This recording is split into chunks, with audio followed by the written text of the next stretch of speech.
ଆପଣଙ୍କ କୃତିତ୍ୱ ଯେଉଁଥିରେ ବେଶୀ ବ୍ୟଞ୍ଜିତ ହେଇଛି ସେଇଥିରେ ଆମେ ଯେଉଁ ନାଁଟି ଦେଖିବାକୁ ପାଉ ବା ଆପଣ ବିଶେଷ ଭାବରେ ଓଡ଼ିଶାରେ ଯେଉଁଥିରେ ଆଦୃତ ହେଇଛନ୍ତି ସେଇ ନାଁଟି ହେଉଛି ଦାସବେନୁ। କ'ଣ ଏହାର ରହସ୍ୟ? ଦାସବେନୁର ଗୋଟେ କଲମ ନା। ତ କେତେ ଆପଣଙ୍କ ଜନ୍ମ ମାଟିକୁ କେତେ ଭଲ ପାଆନ୍ତି ଆପଣ? ମୋ ପିଲାଦିନ ଯେତେ ସେ ଅଞ୍ଚଳ ସ୍ୱଚ୍ଛଳ ଥିଲା, ଯେତେ ସୁନାମ ଅର୍ଜନ କରିଥିଲା, ଆଜିର ଓଡ଼ିଶାରେ ମୁଁ ତାକୁ ଯେତେବେଳେ ରଖୁଛି ମୋ ଖଣ୍ଡପଡ଼ା ତୁଳନାତ୍ମକ ଭାବରେ ଦେଖୁଛି, ମୋତେ ଦୁଃଖ ଲାଗୁଛି। ମୁଁ ଉଠୁଛି ଆପଣ ରାଜନୀତି ବିଜ୍ଞାନର ଅଧ୍ୟାପନା ବା ବୃତ୍ତିକି ଆପଣେଇ ସାହିତ୍ୟରେ ଲେଖନୀ ଚାଳନା କଲେ। ସାହିତ୍ୟ ଆଉ ରାଜନୀତି ଆ ଭିତରେ କେତେ ସାମଞ୍ଜସ୍ୟ? ସଫଳ ଶିକ୍ଷକ ସିଏ ଯେ କେବଳ ବିଷୟଗତ ଜ୍ଞାନ ଦିଏ ନା, ସାହିତ୍ୟର ସମସ୍ତ ବିଭାଗରେ ଆପଣଙ୍କର ଲେଖନୀ ଚାଳନା। ତେବେ ଏସବୁ କେମିତି ଏତେ ସବୁଥିରେ ବ୍ୟୁତ୍ପତ୍ତି ଆପଣଙ୍କର କେମିତି ସମ୍ଭବ ହେଇଛି? ଗୋଟେ ବଡ଼ କଥା ହେଉଛି ଯେ ଜୀବନ ଧାରାରେ ସାହିତ୍ୟ ମୋତେ ଯେମିତି ଡାକିଛି ମୁଁ ସେଭଳି ସେମିତି ତା ପଛେ ଯାଇଛି। କିନ୍ତୁ ଏବେ ଆଧୁନିକ ସମାଜରେ ବା ଆଧୁନିକ ପିଲାମାନେ ଏଇ ପିଢ଼ିର ପିଲାମାନେ ବର୍ତ୍ତମାନ ବେଶୀ ଯାତ୍ରା ସାହିତ୍ୟ ହେଉ କିଭଳି ଭାବରେ ଗ୍ରହଣ କରୁଛନ୍ତି, ମାନେ କେଉଁ ନିର୍ଯାସ ତା ଭିତରେ ଅଛି ସେଇଟାକୁ ବେଶୀ ଗ୍ରହଣ କରୁଛନ୍ତି। କିନ୍ତୁ ଆପଣଙ୍କ ଲେଖନୀ ଏକ ମାର୍ଜିତ ସଂସ୍କାରିତ ଭାବରେ। ମୁଁ ଚାହେଁ ଯେ ଆମେ ଆଗକୁ ଯିବା କିନ୍ତୁ ପଛକୁ ଛାଡ଼ିବାନି। ଯେ ଆପଣଙ୍କର ସବୁ କଥାରେ କଥା ବ୍ୟଥା ବେଦନା ଏବଂ ତା ଭିତରେ ମଧୁର ଅନୁଭବ ୟାକୁ ବାସ୍ତବ ଚିତ୍ର ଦେବାରେ ଆପଣ ଲେଖନୀ ଚାଳନା କରୁଛନ୍ତି। କ'ଣ କହିବେ ସେ ସମ୍ପର୍କ? ସାହିତ୍ୟ ବିନା କଳ୍ପନାରେ ହେବନି, କିନ୍ତୁ ତାର ଅର୍ଥ ନୁହେଁ ଯେ ବାସ୍ତବତା ସେଥିରେ ମଧ୍ୟ ନଥିଲା। ତେଣୁ କେତେ ବାସ୍ତବତା ରହିବ, କେତେ କଳ୍ପନା ରହିବ, ସେଇଟା ସାହିତ୍ୟିକର ମଗଜ ଉପରେ ନିର୍ଭର କରେ। ସେତେବେଳେ ଆପଣଙ୍କର ଧାରା ଗୁରୁ ଛାତ୍ରର ସମ୍ପର୍କ ଆପଣଙ୍କ ବୃତ୍ତିଗତ ଜୀବନ ଭିତରେ କେମିତି ଥିଲା, ଆଉ ଏବେ ତା ଭିତରେ କ'ଣ ପ୍ରଭାବିତ ଦେଖୁଛନ୍ତି? ମୋ ବୃତ୍ତି ଦୃଷ୍ଟିରୁ ମୁଁ ପ୍ରକୃତରେ କହିବି ମୁଁ ଭାଗ୍ୟବାନ। କାହିଁକି ନା ମୁଁ ବହୁତ ଭଲ ଛାତ୍ରଙ୍କୁ ପାଇଛି। ସାମାଜିକ ସ୍ତରରେ ବା ସାହିତ୍ୟିକ ସ୍ତରରେ, ସାହିତ୍ୟ ସ୍ତରରେ ହେଉ ବା ସାହିତ୍ୟ କ୍ଷେତ୍ରରେ ହେଉ ବା ସାଂସ୍କୃତିକ ଜୀବନରେ ହେଉ, ଗୋଟେ ଭାବ ବିନିମୟର ଏକ ସୂତ୍ର ସ୍ଥାପନ ହେବା ଦରକାର। ଭାବକୁ ଭାବରେ ଯୋଡ଼ିବା ସାହିତ୍ୟର କାମ, ଏବଂ ଭାବକୁ ଭାବରେ ଯୋଡ଼ି ଯେଉଁ ଉତ୍ତରଣ ଭାବଟି ଆଣେ, ଯେଉଁଟା ସୁଖ ଦିଏ, ଆନନ୍ଦ ଦିଏ, ତାହା ହିଁ ସାହିତ୍ୟର କାମ।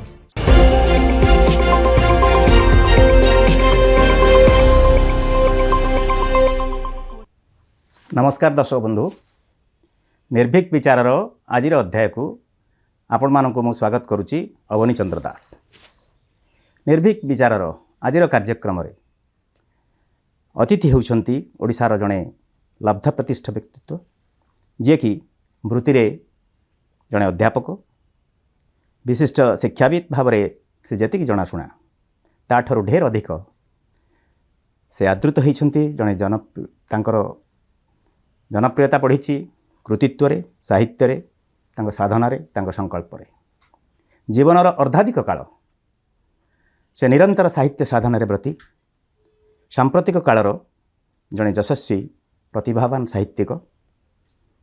ସେ ଶିଶୁ ସାହିତ୍ୟରେ ହେଉ, ଜୀବନୀ ଲେଖକ ଭାବରେ ହେଉ, କଥାକାର ଭାବରେ ହେଉ, ପ୍ରାବନ୍ଧିକ ଭାବରେ ହେଉ, ରମ୍ୟ ରଚନା କ୍ଷେତ୍ରରେ ସ୍ତମ୍ଭ ଲେଖକ ଭାବରେ, ପହେଳି ଢଗଢମାଳିର ସେ ରଚୟିତା। ସାହିତ୍ୟର ସମସ୍ତ ବିଭାଗରେ ସେ ଲେଖନୀ ଚାଳନା କରି ସେ ଯେଉଁ କୃତିତ୍ୱର ଅମଳିନ ସ୍ୱାକ୍ଷର ଅଙ୍କନ କରି ଚାଲିଛନ୍ତି, ତାହା ଯୁଗ ଯୁଗ ପାଇଁ ଆମର ଉତ୍ତର ପିଢ଼ିକୁ ମାର୍ଗଦର୍ଶନ ନିଶ୍ଚିତ ଭାବରେ କରିବ, ଏଥିରେ ସନ୍ଦେହର ଅବକାଶ ନାହିଁ।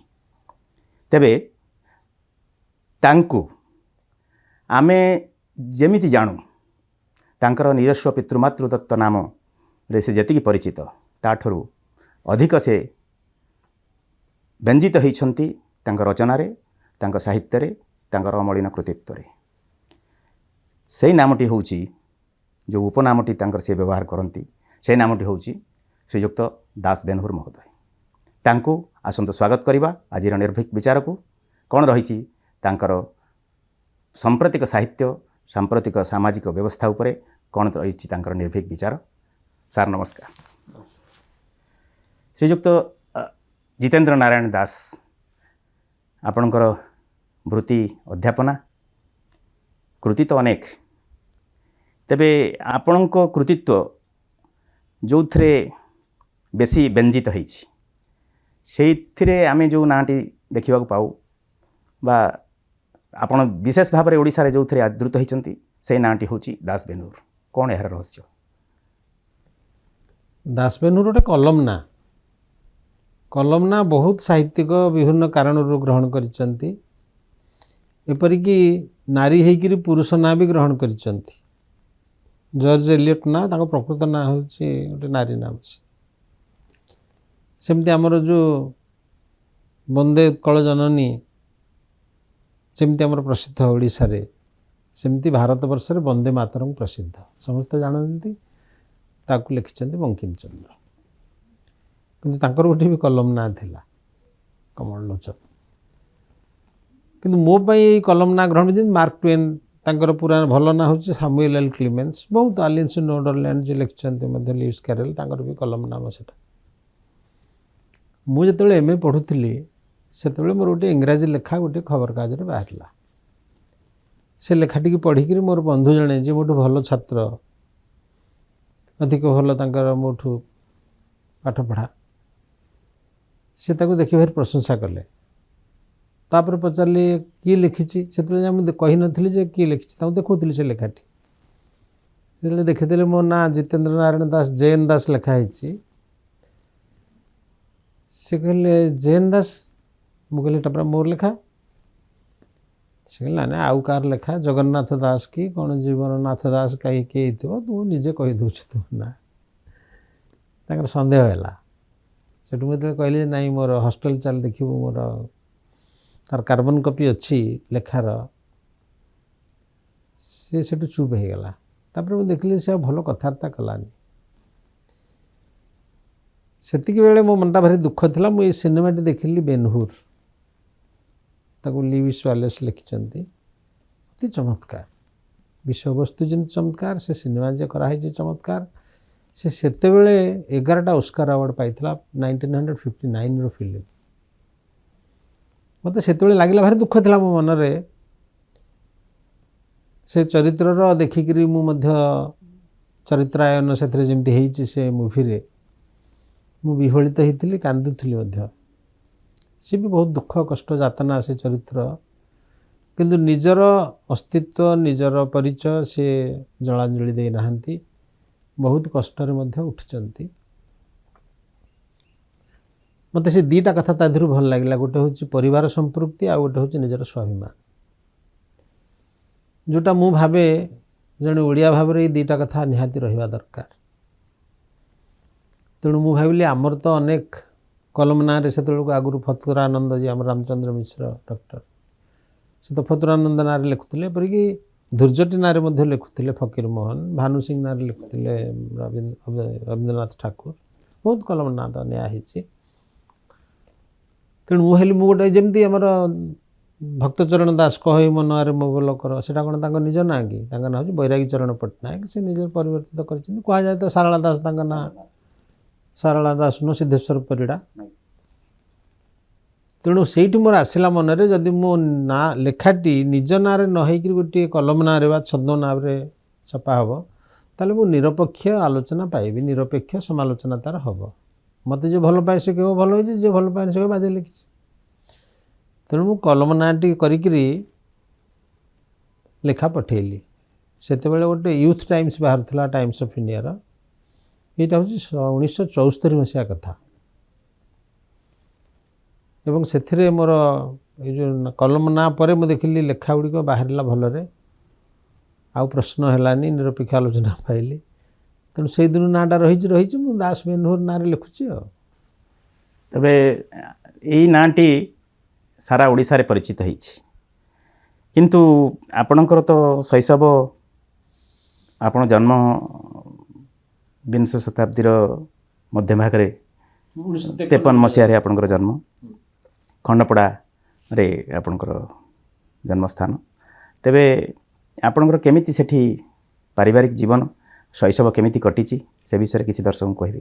ମୋ ପିଲାଦିନଟି ଭାରି ଚମତ୍କାର ଜୀବନ ଥିଲା। ଖଣ୍ଡପଡ଼ା କହିଲେ ଅନେକ ଲୋକ, କାରଣ ଆଉ ବି ଜାଗା ଅଛି ଖଣ୍ଡପଡ଼ା, ଦଶପଲ୍ଲା ପାଖରେ ଗୋଟିଏ ଅଛି ଜାଗା ଖଣ୍ଡପଡ଼ା। ଏଇଟା ଖଣ୍ଡପଡ଼ା ଗଡ଼, ଗୋଟିଏ ଗଡ଼ଜାତ। ସେଇ ଗଡ଼ଜାତରେ ସାମନ୍ତ ଚନ୍ଦ୍ରଶେଖର ଜନ୍ମ ହୋଇଥିଲେ। ସେଇ ଗଡ଼ଜାତରେ ଦୀନବନ୍ଧୁ ଖାଡ଼ଙ୍ଗା ଭାଗବତର ସଂସ୍କୃତରୁ ଆକ୍ଷରିକ ଅନୁବାଦ କରିଛନ୍ତି। ଦୁଇଟି बहुत अनेक प्रसिद्धि अच्छी दीटी मु आपणଙ୍କ आगे रखिली मो पिलादिन जमती मु देखे जो मैंने नईकूलिया लोक केते कष्ट तांकु हुए वर्षा दिने कि कष्ट पाती हैरान हुंती पंक कादुआ जो मैंने पहाड़ पदर भी अच्छा अगम्य स्थान मानक से भी कष्ट अच्छी किंतु मो पिलादिनटा भलरे ये कटिची कहूँ जे आमर जोटा साधारण मनीष भाव जो अभाव थाए खाଇବା पीवा एटा नाला द्वितीय कथा हूँ जेहेतु मो बापा बा मो नना आम कहू सी चाकरी करथिले गोटे पेस्कार चाकरी हेले मध्य से चाकरी से स्वच्छल चाकरी बोली बोला जीव तेणु जो साधारण अभाव जोटा दारिद्र्य बोली कह जाए से नथिला द्वितीय कथाटी हूँ जो परिवेश जेहेतु से गोटे प्रसिद्ध अंचल एवं से अंचल विद्यानगरी बोली कहला बहुत पंडित लोक थे सेठी तेणु सुनाम थिला से अंचलर तृतीय कथाटी हूँ तार भौगोलिक परिस्थिति एमतिया तीन पटे पहाड़ जेहेतु आमर जमी जो कहू जे बात्या यू आसे समुद्र कूलिया अंचल गुड़ाक जमी एर समय जमी घटला घटला खंडपड़ार सेमती हबार संभावना नहीं तेणु बन्या मरुड़ी हुए किंतु सेते भी कष्ट भाविनी मु पाखे जंगल पहाड़ तेणु गोटे परिवेश चारिपटे आप चाहिए नई पहाड़ जंगल शस्य क्षेत्र ये सबू थी मु भावे से गोटे अति चमत्कार अंचल और मो पिलादिन अति भलरे कटि ता साथ आउ गोटे बड़ कथा हूँ जेहेतु से गड़ थिला पूर्वतन गड़जातर गड़ सेठी मंदिर विभिन्न प्रकार उत्सव हवा विभिन्न प्रकार नाट गीत ये सब कथा होउथिला तेणु मु सांस्कृतिक दिगरु हो सामाजिक दिगरु हो शैक्षिक दिगरु हो अर्थनैतिक दिगरु हो मु कौन प्रकार असुविधा भोग करनी समृद्ध अंचल थिला सबु हाँ हाँ भल भल थिला समृद्ध कहले आउ टिके अधिका हो जाउची मो शैशव अभाव नहीं मु ये जो भल पाइबा ये करवा सांग साथी पारिवारिक ये से कष्ट मु किसी पाइनी मुझे पढ़े अन्य मानकर जीवन को कि कष्ट सब अच्छे जीवन में तेणु मोर पिलादिन बहुत स्वच्छल भाव कटि तो केते आपण को जन्ममाटी को केते भल पाती आपण जन्ममाटी किए भल न पाए बहुत कम लोक थे भल पाऊ नथिबे किंतु मोर तो मन सेठी एठी मु अच्छी आपण मते संगे संगे मुझे कहबी बहुत भल पाए जे शुणुथिबो मते बा देखुथिबो कोई बड़ बड़ कथा कहूची मैट्रिक पास कली मो माटी रहीकि आसली पाठ पढ़ी कॉलेज को गली यूनिवर्सिटी आसली यूनिवर्सिटी पाठ पढ़ी चाकरी कली चाकरी कर भुवनेश्वर स्थायी भाव रही किंतु भल पाइबाटा गोटे भिन्न कथा भल पाइबार अर्थ नुह जे सब से बसवा तेणु आप जो पचारुंट आप केते भल पाती मु तो समस्ते तो निज मातृभूमि की बहुत प्रशंसा करवाटा स्वाभाविक मु भी सेमती भल पाए बहुत आउ मोर दुख गोटे हूँ जे मु अनेक जगह बुलिकी देखुची आधुनिकतार छाप अनुसार जो प्रगति गुड़िक आसूची अंचल को सेटारे सेते आंचलिक प्रगति नाही मो पिलादिन जेते से अंचल स्वच्छल थिला जेते सुनाम अर्जन करिथिला आजिर ओडिशारे मु ताकू जेतबेले रखुची मो खंडपड़ा तुलनात्मक भाव देखुची मत दुख लगुच कहीं सब समर्थ लोक छाड़ी पलि आसिले सहर आसिक रही पाखापाखि पलि आसिले फेरिकी जाइए किए गोटे अवसर पर मु तो निजक निज कहूँ मुझे कहीं जाऊनी हेरी मुझे कहीं रोनी यहाँ समस्त क्षेत्र में होता बेसी होती खंडपड़ा से मोर दुख ना बहुत भल पाए मो अंचल को मो बो एबे भी अच्छी 101 वर्ष मो भाईना अच्छा मो परिवार से अच्छा आम 4 भाई 2 भाई गले किंतु सेमानक परिवार सेठी अच्छी आम जबबाड़ी सेठी अच्छी मनटा सेठी अच्छी सब अच्छी निश्चित आपणकर माने चिंता और चेतना भितर आपणकर लेखा और लेखनी भितर आपणकर गाँटी बेस समुज्जल भाव तो कहबानी से गोटे सेमी टाउन हाँ हाँ निश्चित भाव से तो बहु भाव प्रसिद्धि लाभ करिछि विभिन्न क्षेत्र में तेबे आपणकर रामचंद्रपुर हाई स्कूल ले माध्यमिक शिक्षा आपण शेष करके आसे हमर जने राजा थिले तांका रामचंद्र देव अच्छा रामचंद्र सिंह मर्दराज ब्रह्मवर राय हां हां तांको पर हेले जे शेष राजा हरिहर सिंह मर्दराज आगे तांको रामचंद्र हाई स्कूल तांको नारे हेछि रामचंद्र हाई स्कूल तांको पुओ जे हरिहर सिंह मर्दराज आगे सी 35 रु माने राजगादी रे बसिले आगु बसिले चली गला पर से कोट फुआट्स थिला आगे किंतु 44 मसीह से निजे से राजा आमर जी थिले ସେ ବାପାଙ୍କ ନାଁରେ ତାଙ୍କର ଦଦେଇ କହନ୍ତି, ତାଙ୍କର ସବୁ କ୍ଷତ୍ରିୟ ଘର ମାନଙ୍କରେ ବାପା କହନ୍ତିନି, ଦଉରୁ ଦଦେଇ। ଆଜ୍ଞା ତେଣୁ ରାମଚନ୍ଦ୍ର ସିଂଙ୍କ ନାଁରେ ସେ ଅନୁଷ୍ଠାନଟି ମାନେ ଶିକ୍ଷାନୁଷ୍ଠାନଟି ଗଢ଼ିଥିଲେ। ଆପଣ ସେଇଠି ଆପଣଙ୍କ ମାଧ୍ୟମିକ ଶିକ୍ଷାଟି ମାନେ ହାଇସ୍କୁଲ ଶିକ୍ଷା ମୋର ସେଇଠୁ। ତାପରେ ଆପଣ ତ ଆସିଲେ ଭୁବନେଶ୍ୱର ଆସିଲେ, ତାପରେ ଉତ୍କଳ ବିଶ୍ୱବିଦ୍ୟାଳୟରୁ ଆପଣ ମୁଁ ରାଜନୀତି ହାଇସ୍କୁଲ କଥାଟା ଟିକେ କହେ ଆପଣଙ୍କୁ। ଆଜ୍ଞା ଅଧିକାଂଶ ଜାଗାରେ ଏଇ ଯେଉଁ ଛୋଟରୁ ବହୁତ ଜାଗାରେ ତ ପ୍ରାଇଭେଟ୍ ଇନିସିଏଟିଭରେ ବା ଘରୋଇ ଭାବରେ ବହୁତ ସ୍କୁଲ ଆରମ୍ଭ ହେଇଛି। ଆମ ସ୍କୁଲଟି 44 ମସିହାରୁ ସେ ରାଜା ନିଜେ ତିଆରି କରାଇଲେ। କୋଠାବାଡ଼ି ଆଗ ହେଲା, 45ରୁ ତା'ର ପାଠପଢ଼ା ଆରମ୍ଭ ହେଲା ଏବଂ ଭଲ ଭଲ ଶିକ୍ଷକମାନଙ୍କୁ ଆଣିକିରି ସେଠି ନିଯୁକ୍ତି ଦିଆହେଇଥିଲା। ଏବଂ ବଡ଼ କଥାଟି ହେଉଛି ସେତେବେଳେ ଆମର ଖଣ୍ଡପଡ଼ାରୁ ଆପଣ ଶୁଣିଥାଇପାରନ୍ତି, ଆମର ଖଣ୍ଡପଡ଼ା ପାଖରେ ଗୋଟେ ଜାଗା ଅଛି ଘଣାଶାଳିଆ, ତ୍ରିଲୋଚନ ପ୍ରଧାନ ଆମର ସେ ପରବର୍ତ୍ତୀ କାଳରେ ପଦ୍ମଭୂଷଣ ପାଇଥିଲେ, ଇନଷ୍ଟିଚ୍ୟୁଟ୍ ଅଫ୍ ଫିଜିକ୍ସ ଆରମ୍ଭ କରିଥିଲେ ସେ। ତାଙ୍କ ସହିତ ମୁଁ ଥରେ କଥାବାର୍ତ୍ତା ବେଳେ ସେ କହୁଥିଲେ ଯେ ଖଣ୍ଡପଡ଼ାରେ ଆମର ହରିହର ମିଶ୍ର ବୋଲି ଆଉ ଜଣେ, ଯିଏ ଲଣ୍ଡନ ଯାଇକରି ବିଏ ପଢ଼ିକି ଆସିଥିଲେ, ଶିକ୍ଷା ବିଭାଗରେ ବହୁତ ଉଚ୍ଚ ପଦରେ ଥିଲେ। ତେଣୁ ସେମାନଙ୍କର ସହଯୋଗ, ରାଜାଙ୍କର ମନ, ଏସବୁ ମିଶିକିରି ଏ ସ୍କୁଲଟି ହେଲାବେଳେ ତା'ର ଯେଉଁ ସାଇନ୍ସ ଲାବୋରେଟୋରୀଟି ହେଇଥିଲା, ମୁଁ ଦେଖିଛି ପିଲାଦିନେ ଅନେକ ସ୍କୁଲରେ ସେ କଥା ନଥାଏ। ତ ବହୁତ ତଳୁ ଆରମ୍ଭ ହୁଏ, ନଥାଏ କେଉଁଠି ଇଏ ଯେତିକି ଭିତ୍ତିଭୂମି ଦରକାର ସେତେବେଳେ ଆମେ ଦେଖିଛୁ ଯନ୍ତ୍ରଠୁ ଆରମ୍ଭ କରିକିରି ନରକଙ୍କାଳ ଏସବୁ ଜିନିଷ ଥାଏ। ଆଉ ଗୋଟେ ବଡ଼ କଥା ହେଉଛି ଯେଉଁ ହାଇସ୍କୁଲରେ ପଢ଼ାଯାଏ ଅନର୍ସ, ଏଇ ଅପସନାଲ ଯେଉଁ ଥାଏ ମ୍ୟାଥମେଟିକ୍ସ, ସାଂସ୍କ୍ରିଟ, ଫିଜିଓଲୋଜି, ହାଇଜିନ୍ ଏସବୁ ଥାଏ ପ୍ରାୟ ଆପଣମାନଙ୍କ ସ୍କୁଲ। ଆମ ସ୍କୁଲରେ ଫିଜିକ୍ସ କେମିଷ୍ଟ୍ରି ଥିଲା। ଓଡ଼ିଶାରେ ସାରା ଓଡ଼ିଶାରେ 4ଟି ସ୍କୁଲରେ ଥିଲା ଫିଜିକ୍ସ କେମିଷ୍ଟ୍ରି, ସେଥିରୁ ଖଣ୍ଡପଡ଼ା ରାମଚନ୍ଦ୍ର ହାଇସ୍କୁଲରେ ଥିଲା।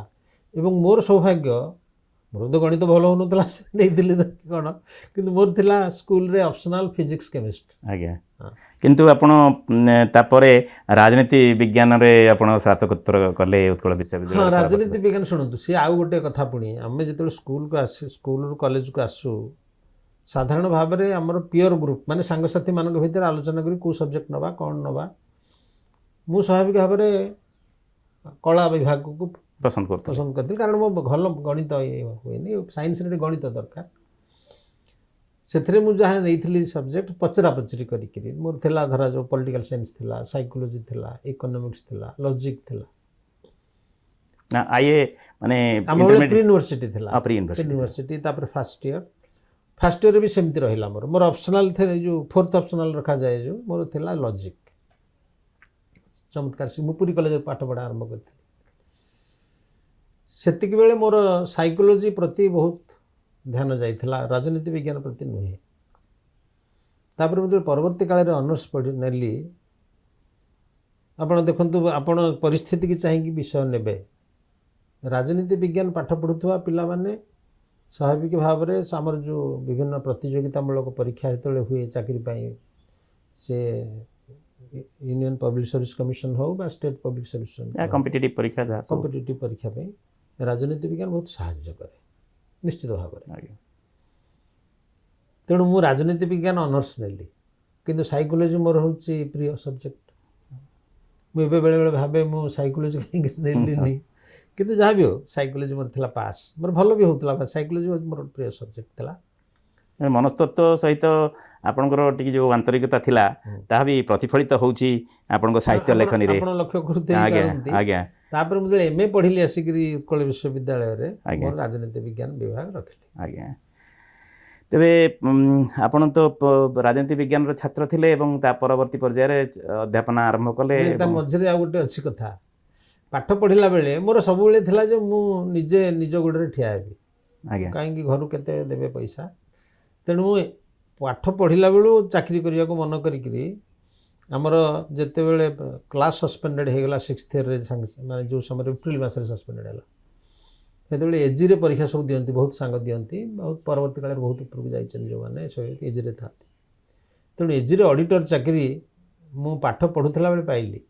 କ୍ଲାସ୍ ସସ୍ପେଣ୍ଡେଡ଼ ହେଇଯାଇଛି, ତେଣୁ ଆମେ ଯାଇକିରି ମାନେ ୟୁନିଭର୍ସିଟିରେ ହଷ୍ଟେଲରେ ଥାଉ, ପଢ଼ାପଢ଼ି ଚାଲିଥାଏ, ଲାଇବ୍ରେରୀ ଯାଉ, ଇଏ କରୁ। ଏଠି କିନ୍ତୁ ଭାରି ଭଲ ପରିସର ଥିଲା ସେତେବେଳେ GFSରେ। ସେଠି 6 ମାସ ଚାକିରି କଲା ପରେ ପରୀକ୍ଷା ଦେବା ପାଇଁ ମୁଁ ଯେତେବେଳେ ଛୁଟି କଲି, ଛୁଟି ଆପ୍ଲାଏ କଲି, ଯେତେବେଳେ ଏମର୍ଜେନ୍ସି ଆସିଗଲାଣି, ମୋତେ 75 ମସିହା ଛୁଟି ମିଳିଲାନି। ଯିଏ ଥିଲେ ଡିଏଜି ସେ କହିଲେ ତୁମେ ଯଦି ଚାକିରି କରିବ କର କିନ୍ତୁ ନହେଲେ ଛାଡ଼ କାହିଁକି ନା ଇଏ ଦିଆଯାଇପାରିବନି ତ 6 ମାସରେ ଛୁଟି କିଛି ଦିଆଯିବ। ଛାଡ଼ିଦେଲି। ଛାଡ଼ି ଦେଇକିରି ମୁଁ ଆସିକିରି ପରୀକ୍ଷା ଦେଲି।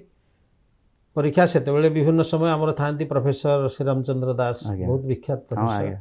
ତାଙ୍କୁ ସେ ସମୟରେ ଇମର୍ଜେନ୍ସିର କ'ଣ ସବୁ କଟକଣା ଆଧାରରେ ତାଙ୍କୁ ବାହାର କରିଦିଆଗଲା। ଆମେ ସବୁ ବହୁତ ଦୁଃଖିତ ହେଲୁ। ସୁନାମଧନ୍ୟ ହଁ ଅତ୍ୟନ୍ତ ସୁନାମ ତାଙ୍କର ଥିଲା ସେତେବେଳେ। ସେମିତି ଶିକ୍ଷକ ମୁଁ ଆଉ ଦେଖିବି ମୁଁ ତ ଦେଖି ଜାଣିନି। ତାପରେ ମୁଁ ସେ ପରୀକ୍ଷା ଦେଲାବେଳେ ଆମେ ସବୁ ବିଭିନ୍ନ ପରୀକ୍ଷା ଦେଉଥାଉ। ମୋର ୟୁକୋ ବ୍ୟାଙ୍କରେ ମୁଁ ଦେଇଥିଲି ପରୀକ୍ଷା ମାନେ ଚାକିରି ପାଇଁ। ସେ ଆସିଗଲା। ଆସିଲା ଯେତେବେଳେ ମୁଁ ଇଆଡ଼େ ଛାଡ଼ି ଦେଇଛି ଚାକିରି, ଇଆଡ଼େ ଏମ୍ ଏ ପରୀକ୍ଷା ସରିବ, ମୁଁ ଗୋଟେ ମାଗିଲି ତାଙ୍କୁ ଏକ୍ସଟେନସନ୍। ସେଠି ଏକ୍ସଟେନସନ୍ ଆସିଲା। ମୋ ପରୀକ୍ଷା ସରିଲା ପରେ ମୋର ମନେ ପଡ଼ୁଛି 76 ମସିହା ଜାନୁଆରୀ ବୋଧେ ସେଇ ପ୍ରଥମ ଦ୍ୱିତୀୟ ସପ୍ତାହରେ ମୁଁ ଜଏନ୍ କଲି ଯାଇକରି ବ୍ରହ୍ମପୁରରେ ୟୁକୋ ବ୍ୟାଙ୍କରେ। ସେତେବେଳେ ରେଜଲ୍ଟ ବାହାରିନି। ମୁଁ ସେଠି 7 ମାସ ଚାକିରି କଲା ପରେ ପରୀକ୍ଷା ଫଳ ବାହାରିଲା। ସେମିତି ପରୀକ୍ଷା ଫଳ ବାହାରିଲା ପରେ ଆମର ଆଡ଼ହକ୍ ଚାକିରି ଆସିଗଲା, ପଲିଟିକାଲ ସାଇନ୍ସର ଅଧ୍ୟାପକ ଚାକିରି। ମୁଁ ବି ପୁଣି ଏକ୍ସଟେନସନ୍ ମାଗିଲି କାରଣ ବ୍ୟାଙ୍କରେ ମାସେ ଦେବାକୁ ପଡ଼ିବ 1 ମନ୍ଥ ନୋଟିସ୍ ଦେବାକୁ। ତେଣୁ ଏମିତି ହେଇକିରି ଘୁଞ୍ଚିକିରି ମୁଁ 77 ଜାନୁଆରୀରେ ଯାଇକି ଭଦ୍ରକ କଲେଜରେ ଅଧ୍ୟାପକ ଭାବରେ ଜଏନ୍ କଲି। ଆମ ରେଜଲ୍ଟ ବାହାରିଗଲା ଅଗଷ୍ଟରେ, କିନ୍ତୁ ବ୍ୟାଙ୍କରେ ଥିଲି। ଏସବୁ କଥା ହଉ ଡେରିରେ ଜଏନ୍ କଲି ଏବଂ ଭଦ୍ରକ କଲେଜରେ ମୋର ଫାଷ୍ଟ ଅଧ୍ୟାପନା ବୃତ୍ତି ଆରମ୍ଭ ହେଲା। ଭଦ୍ରକ କଲେଜରୁ ତ ଆପଣ ଅନେକ କଲେଜରେ ସରକାରୀ କଲେଜରେ ଏବଂ ରାଜଧାନୀରେ ଆମେ ଦେଖିଛୁ ଆପଣଙ୍କର ଏଠି ଦେଖିଛୁ ବିଜେପିରେ ଦେଖିଛୁ ବିଭିନ୍ନ ସରକାରୀ କଲେଜରେ ଆପଣଙ୍କର ଅଧ୍ୟାପନା ହେଇଥିଲେ। ଆପଣ ବହୁତ ଛାତ୍ର ବତ୍ସଳ ଥିଲେ, ପିଲାଙ୍କ ସହିତ ବହୁତ ଇଣ୍ଟରାକ୍ଟ କରନ୍ତି, ଆପଣ ପିଲାଙ୍କ ସହିତ ମିଶନ୍ତି, ପିଲାଙ୍କ ପ୍ରତି ଏକ ଶୈକ୍ଷିକ ପରିବେଶ କେମିତି ସୃଷ୍ଟି ହେବ ସେଥିପାଇଁ ଆରମ୍ଭରୁ କହିଲେ କୃତି ବୋଲି ମୁଁ ସବୁବେଳେ ଭାବେ। ହଁ ସାହିତ୍ୟରେ କୃତିତ୍ୱଟା ବଡ଼ କଥା, କିନ୍ତୁ ଅଧ୍ୟାପକ ହିସାବରେ ମୋତେ ବହୁତ ଭଲ ଲାଗେ। କାରଣ ଏବେ ବି ଯେଉଁଠି ମୁଁ ଛାତ୍ରଛାତ୍ରୀଙ୍କୁ ଦେଖେ ମୁଁ ଭାବେ ଯେ ବୟସଟା ଆହୁରି ଥାଆନ୍ତା ହେଲେ ମୁଁ ଥାଆନ୍ତି। ନିଶ୍ଚିତ ଭାବରେ ଆପଣଙ୍କର ସେଇ ମାନେ ଭିତରେ ଥିବା ଆପଣଙ୍କର ଯେଉଁ ଉତ୍ସାହ, ଆପଣଙ୍କର ଯେଉଁ ଉଦ୍ଦୀପନା, ପିଲାମାନଙ୍କ ପ୍ରତି ମିଶିବାର ଏବଂ ସେମାନଙ୍କୁ ଏକ ଶୈକ୍ଷିକ ବାତାବରଣ ଦେବାର, ପରିବେଶ ଦେବାର ଯେଉଁ ଆନ୍ତରିକତା, ସେ ନିଶ୍ଚିତ ଭାବରେ ବହିରୁ ତ ଶିଖିବେ, ପିଲାଙ୍କଠୁ ବି ଶିଖିବେ। ନିଶ୍ଚିତ ଗୋଟେ ବଡ଼ କଥା। ଆଜ୍ଞା, ଏ ଗୋଟେ ଭଲ ମେସେଜ ଆପଣଙ୍କର ଏ ବାର୍ତ୍ତା ଯାଉ, ସମସ୍ତେ ସେଥିରେ ଉପକୃତ ହୁଅନ୍ତୁ। ତେବେ ଆପଣଙ୍କର ମୋର ଏଇଠି ଗୋଟେ ପ୍ରଶ୍ନ ଉଠୁଛି, ଆପଣ ରାଜନୀତି ବିଜ୍ଞାନର ଅଧ୍ୟାପନା ବା ବୃତ୍ତିକି ଆପଣେଇ ସାହିତ୍ୟରେ ଲେଖନୀ ଚାଳନା କଲେ। ସାହିତ୍ୟ ଆଉ ରାଜନୀତି ଆ ଭିତରେ କେତେ ସାମଞ୍ଜସ୍ୟ? ନାଇଁ ରାଜନୀତି ଆପଣ କହୁଛନ୍ତି? ନାଇଁ ରାଜନୀତି ବିଜ୍ଞାନ ମୁଁ ଟିକେ ପାଠ କଥା। ପାଠଟା ରାଜନୀତି ବିଜ୍ଞାନ ହେଉ ବା ମନୋବିଜ୍ଞାନ ହେଉ ବା ସମାଜ ବିଜ୍ଞାନ ହେଉ ଯାହା ବି ହେଉ, ପାଠଟା ସପ୍ଲିମେଣ୍ଟ କରେ ଆପଣଙ୍କୁ ଥଟ୍ ପ୍ରୋସେସକୁ। ଆଜ୍ଞା, କାରଣ ଆମେ ଯାହା ପଢ଼ୁ, ମୁଁ ଧରାଯାଉ ଗୋଟେ ବିଷୟ ପଢ଼େଇବି, ଯାହା ତ ବହିରେ ମୁଁ ପଢ଼ିଛି ବା ମୁଁ ଯାହା ଜାଣିଛି ସେତିକି ନୁହେଁ। ନିଜକୁ ବହୁତ ସମୟରେ ପରିସ୍ଥିତିକି ଚାହିଁକିରି ଉଦାହରଣ ଦେବା ପାଇଁ ହେଉ ବା ବୁଝେଇବା ପାଇଁ କଥା ଟିକେ ହେଉ, ବହୁତ କଥା ଚିନ୍ତା କରି କରିବାକୁ ପଡ଼େ। ମୁଁ ତ ଭାବେ ସଫଳ ଶିକ୍ଷକ ସିଏ ଯେ କେବଳ ବିଷୟଗତ ଜ୍ଞାନ ଦିଏ ନା, ବିଷୟଗତ ଜ୍ଞାନ ସାଥିରେ ପାରିବେଶିକ ଉଦାହରଣ ଦେଇକିରି ଘଟଣାକୁ ଯୋଡ଼ିକିରି ଯେ ବୁଝେଇକି କହିପାରେ ସିଏ ହିଁ ଭଲ ଶିକ୍ଷକ। କାରଣ ସେଇଟା ପିଲା ଭଲ ଭାବରେ ଗ୍ରହଣ କରିବେ।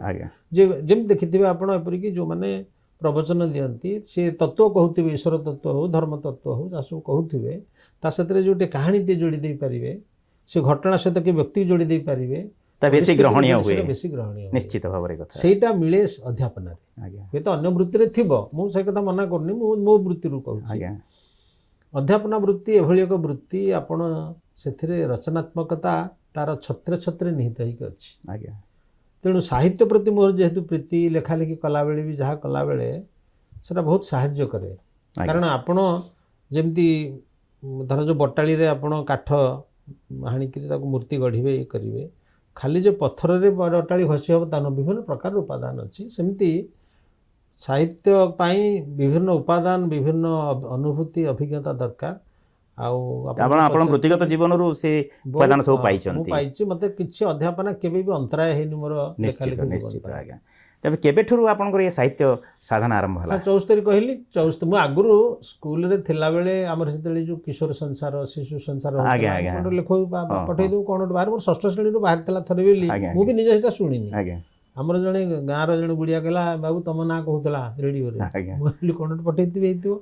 ମୁଁ ତାକୁ ସେମିତି ରେକର୍ଡ, ସେତେବେଳେ ତ ରେଡ଼ିଓ ହିଁ ମାଧ୍ୟମ ଥିଲା। ସେତେବେଳେ ଆଉ ଗୋଟେ ସେମିତି ମୁଁ ଭାବୁଛି ପରେ କାଗଜପତ୍ର ଦେଖୁଥିଲି ମୁଁ ଛୋଟ ନାଟକ ଲେଖିକି ପଠେଇଥିଲି ଆଜ୍ଞା ଅଲ୍ ଇଣ୍ଡିଆ ରେଡ଼ିଓକୁ ମୁଁ ଭାବୁନି ସିଲେକ୍ଟେଡ଼ ହେଇଥିବ କାହିଁକିନା ମୁଁ ଶୁଣିନି ଇଏ ହେବାର ନହେଲେ ତ ଚିଠି ଆସିଥାନ୍ତା ଆଜ୍ଞା କିନ୍ତୁ ପ୍ରକୃତରେ ଭଲ ଲେଖାଲେଖି ଯୋଡ଼ି ହେବା ଲେଖାଲେଖିଟା ଆରମ୍ଭ ହେଲା MA ପଢ଼ିଲା ବେଳେ ଏଇ ଯେଉଁ କଥା ଉଦାହରଣ ଆପଣଙ୍କୁ ଦେଲି ଆଜ୍ଞା ପତ୍ରିକାରେ ଲେଖିବା ବା ଅନ୍ୟ ପଠେଇବା ଏଇଟା ଟିକେ ଏ ଯେଉଁ ଗଭୀର ଭାବରେ ଚିନ୍ତା କରିକିରି ସାହିତ୍ୟ ସହିତ ଯୋଡ଼ି ହେବାଟା ଆରମ୍ଭ ହେଲା ସେତିକି ବେଳେ। ହଁ ଆପଣଙ୍କର ତ ଆମେ ମାନେ ମୋ ଜାଣିବାରେ ଯେ ଆପଣଙ୍କର 1981-82ରେ ବି ଆପଣଙ୍କର ବହୁତ ଲେଖା ବି ପ୍ରକାଶ ପାଇ ମୋର ଗପ ଲେଖା ଆକ୍ଚୁଆଲି ଆରମ୍ଭ 77 ଏଇ ଭଦ୍ରକ କଲେଜରେ ହଁ କିନ୍ତୁ ଆମେ ଯେଉଁ ବହି ଗୁଡ଼ିକ ଆମ ବିଶେଷ ଭାବରେ ଆମେ ସେତେବେଳେ ଯୋଡ଼ିଏ ଲେଖା ହେଇଥିଲା କାହିଁ କହୁଛି ଆପଣ ଯେଉଁ କଥା ଠିକ୍ ଧରିଲେ ମୋର ପ୍ରଥମ ଗପ ବହି 82 ମସିହାରେ ଥାଆନ୍ତି ଶରତ ମହାନ୍ତି ଆମର ପ୍ରାବନ୍ଧିକ ଆଜ୍ଞା ଅତି ଭଲ ମଣିଷ ଭଲ ପାଆନ୍ତି ମୋତେ ସିଏ ହିଁ କହିଲେ ମୋତେ ଦେବା ପାଇଁ ମୁଁ ତେଣୁ ପ୍ରଥମ ଗୋଟେ ନାଭି ସମୁଦ୍ର ସଂକଳନ କରିକିରି ଯେଉଁଗୁଡ଼ିକ ବାହାରିଥିଲା 77 78 79 80 ଆଜ୍ଞା ସେଥିରୁ ବାଛିକିରି ଯେଉଁଗୁଡ଼ିକ ପରିବାର ମୁଁ କହିଲି ଆପଣଙ୍କୁ ଆଜ୍ଞା ପରିବାର ଏବଂ ଆମର ସ୍ୱାଭିମାନ ଏ ଦୁଇଟା ବଡ଼ କଥା ତେଣୁ ପରିବାରକୁ ବା ଭାଇ ବନ୍ଧୁ କୁଟୁମ୍ବ ବାପା ନନା ଜେଜେ ସେଇ ସମ୍ପର୍କିତ ଯେଉଁ କାହାଣୀ ତାକୁ ମୁଁ ଗୋଟିଏ ସଂକଳନ କରିକି ନାଭି ସମୁଦ୍ର ନାଁ ଦେଇକି ଆରମ୍ଭ କଲି ଏବଂ ମୋର ଗୋଟେ ଛାତ୍ର ସେ ଭଦ୍ରକର ଗୋଟିଏ ଛାତ୍ର ପ୍ରସନ୍ନ ବୋଲି ସେ ତାର ନାଁ ସେ ତାର କଭର ପେଜ୍ କରିଥିଲା ଆଜ୍ଞା ଛାପିଥିଲେ ଅଗ୍ରଦୂତ ଆଜ୍ଞା ଶରତ ଭାଇ ଆମର ତାଙ୍କ ବାପା ବୀରବର ମହାନ୍ତିଙ୍କ ନାଁରେ ସେ ଇଏ ଏବେ ବି ତ ଅଗ୍ରଦୂତ ମୋର ପ୍ରଥମ ବହି 82 ମସିହାରେ ଛାପିଥିଲା 83ରେ ମୁଁ କହୁଥିଲି 77ରୁ ଯେତକ ଗପ ବାହାରିଥିଲା ବିଭିନ୍ନ 82 ଭିତରେ ଆଜ୍ଞା ସେଗୁଡ଼ିକ 83ରେ ଏକୁଟିଆ 3ଟି କଲେକ୍ସନ ବାହାରିଲା ଆଜ୍ଞା ଗୋଟିଏ କଲେକ୍ସନ ମନେ ପଡ଼ୁଛି ମୋର ଆମର ଥାନ୍ତି ଗୋବିନ୍ଦ ପାତ୍ର ଓଡ଼ିଶା ବୁକ୍ ଷ୍ଟୋର ଆଜ୍ଞା ସମୟ ସମ୍ପର୍କ ସଂକଳନ ଆଜ୍ଞା ଆଜ୍ଞା ସେ ଗୋଟେ ଗପ ସଂକଳନ ତାପରେ କଲେ ଗ୍ରନ୍ଥ ମନ୍ଦିର ଚିତ୍ରିତ ଚୌପାଶ ସେଇ 83 ମସିହାରେ ଆଜ୍ଞା ଆଜ୍ଞା ପୁଣି ସେଇ 83ରେ କଟକ ଷ୍ଟୁଡେଣ୍ଟ ଷ୍ଟୋର ଆଜ୍ଞା ପଦ୍ମ ଘୁଞ୍ଚି ଘୁଞ୍ଚି ଯାଉଛି ବୋଲି ଗୋଟିଏ ମୋର ମନେ ଅଛି ଆଜି ଅଛନ୍ତି ଆମର ସରୋଜ ରଞ୍ଜନ ମହାନ୍ତି ବଡ଼ ଭାଇ ମୁଁ ତାଙ୍କୁ ଡାକେ ଆଜ୍ଞା ଝଙ୍କାରର ଯିଏ ଥିଲେ ଝଙ୍କାର ଅଛନ୍ତି କବିତାରେ ସମ୍ପାଦକ ସିଏ ମୋତେ କହିଲେ ଜିତୁ ତମେ ସେ ଗୋଟିଏ ମସିହାରେ 3ଟା ସଂକଳନ କାହିଁ କରିଛ ମୁଁ କହିଲି ମୁଁ କ'ଣ କରିଲି ପାଇଲେ କରିଦେଲି ନା ନାଇଁ ଗୋଟେ ଗୋଟେ ବର୍ଷ ଇଏ ହେଇଥିଲା ଆଲୋଚନା ପାଇଁ ସେ ତାର ଇଏ ରହିଥାନ୍ତା ଏକା ସମୟରେ ବହି ଗୁଡ଼ିକୁ ବାହାର କରିବାଟା ତାଙ୍କ ବିଚାର ନାଇଁ ମୋର ତ ହଁ ତାଙ୍କ ବିଚାରରେ ହେଇଛି ମୋର ମନେ ହେଉଛି ଆପଣଙ୍କର ଗୋଟେ ବର୍ଷ 12-13 ଖଣ୍ଡ ପୁସ୍ତକ ଏକାଥରେ ମୁଁ ଯେତେବେଳେ ରିଟାୟାର କଲି 60 ମସିହାରେ ଓହୋ ସେତିକି ବେଳେ ଗୋଟେ ମୋତେ ସମ୍ବର୍ଦ୍ଧନା ଦେଇକିରି ମୁଁ ଯେଉଁ ସଂସ୍ଥା ସହିତ ଜଡ଼ିତ ଥିଲି ସେତେବେଳେ ଇଟିକିଲି ମିଟିକିଲି ଆଜ୍ଞା ସିଏ ତରଫରୁ ସେଇ ସଂସ୍ଥା ତରଫରୁ ସେମାନେ ଗୋଟେ ଉତ୍ସବ କରିଥିଲେ ଆଜ୍ଞା 60 ପୂର୍ତ୍ତି ଉତ୍ସବ ଆଜ୍ଞା ସେତିକି ବେଳେ ମୋର ସୌଭାଗ୍ୟ ଯେ ଥିଲା ବହି କିଛି ପାଇପଲାଇନ୍ରେ ଥିଲା ତାକୁ ଯେଉଁମାନେ ବିଭିନ୍ନ ପ୍ରକାଶକ ସେତେବେଳେ ବୋଧହୁଏ 5-6ଟା ପ୍ରକାଶକଙ୍କ ତରଫରୁ ବାହାରିଥିଲା 12ଟି ବହି ଗୋଟିଏ ଦିନରେ କେଉଁ ବହି 500 ପୃଷ୍ଠା କେଉଁ ବହି 48 ପୃଷ୍ଠା ମୋର ମନେ ହେଉଛି ସେଇଟା ସେଇଥିପାଇଁ ଆଜ୍ଞା ସେ ତ ଇଂରାଜୀ ଭାଷା ସମେତ ଆପଣ ତ ଲେଖନୀ ଚାଳନା ଆପଣଙ୍କର ଇଂରାଜୀ ଭାଷାରେ ଅଛି ଓଡ଼ିଆ ସାହିତ୍ୟ କ୍ଷେତ୍ରରେ ଅଛି ଓଡ଼ିଆ ସାହିତ୍ୟ ବାଣୀ ଭଣ୍ଡାରକୁ ଆପଣ ଯେଉଁ ଅମୂଲ୍ୟ ଅବଦାନ ଦେଇଛନ୍ତି ତା ଭିତରେ ଶତାଧିକ ପୁସ୍ତକ ରହିଛି ତା ଦେହରେ ଗଳ୍ପ ଗୀତ କବିତା ପ୍ରବନ୍ଧ ଉପନ୍ୟାସ ଅନୁବାଦ ଶିଶୁ ସାହିତ୍ୟ ରମ୍ୟ ରଚନା ପହେଳି ଏସବୁ କେତେ ସାହିତ୍ୟର ସମସ୍ତ ବିଭାଗରେ ଆପଣଙ୍କର ଲେଖନୀ ଚାଳନା ତେବେ ଏସବୁ କେମିତି ଏତେ ସବୁଥିରେ ବିତ୍ପତ୍ତି ଆପଣଙ୍କର କେମିତି ସମ୍ଭବ ହେଇଛି ଆପଣ ଦେଖିବେ କିଛି କିଛି ଲୋକ ଯାଇକିରି ଜଙ୍ଗଲରେ ବୁଲିବାକୁ ଭଲ ପାଆନ୍ତି କିଛି ଲୋକ ନଈ କୂଳରେ ଯାଇକି ବୁଲିବାକୁ ଭଲ ପାଆନ୍ତି କେତେ ଲୋକ ଯାଇ ପାର୍କରେ ବସିଥିବେ ଆଉ କିଛି ଲୋକ ଘରୁ ବାହାରନ୍ତି ନାହିଁ ମୋତେ ଲାଗେ ମୁଁ ତ ସେମିତି କହିଲେ ମୁଁ ପ୍ରକୃତ ଲେଖା ଆରମ୍ଭ କରିଛି ବାଣୀବିହାର ଯେତେବେଳେ ପଢ଼ୁଥିଲି MA ବେଳେ ବହୁତ ଲୋକ ବି ସ୍କୁଲ ବେଳୁ ଲେଖିଛନ୍ତି ବହୁତ ଅଛି ଯେବେ ଯାହା ମୋତେ ଡାକିଛି ମୁଁ ତା ପଛେ ପଛେ ଯାଇଛି ମୁଁ ଜବରଦସ୍ତ କରିନି ଭାବକୁ ମଧ୍ୟ ଯେ ଏଇଟା ଭାବିକି ଏଇଟା ଲେଖିଦେବି ସେ କରିଦେବି ମୁଁ କରିନି କି ମୋ ଦ୍ୱାରା ସେଇଟା ହେଇନି ଗୋଟେ ବଡ଼ କଥା ହେଉଛି ଯେ ଜୀବନ ଧାରାରେ ସାହିତ୍ୟ ମୋତେ ଯେଭଳି ଯେମିତି ଡାକିଛି ମୁଁ ସେଭଳି ସେମିତି ତା ପଛେ ପଛେ ଯାଇଛି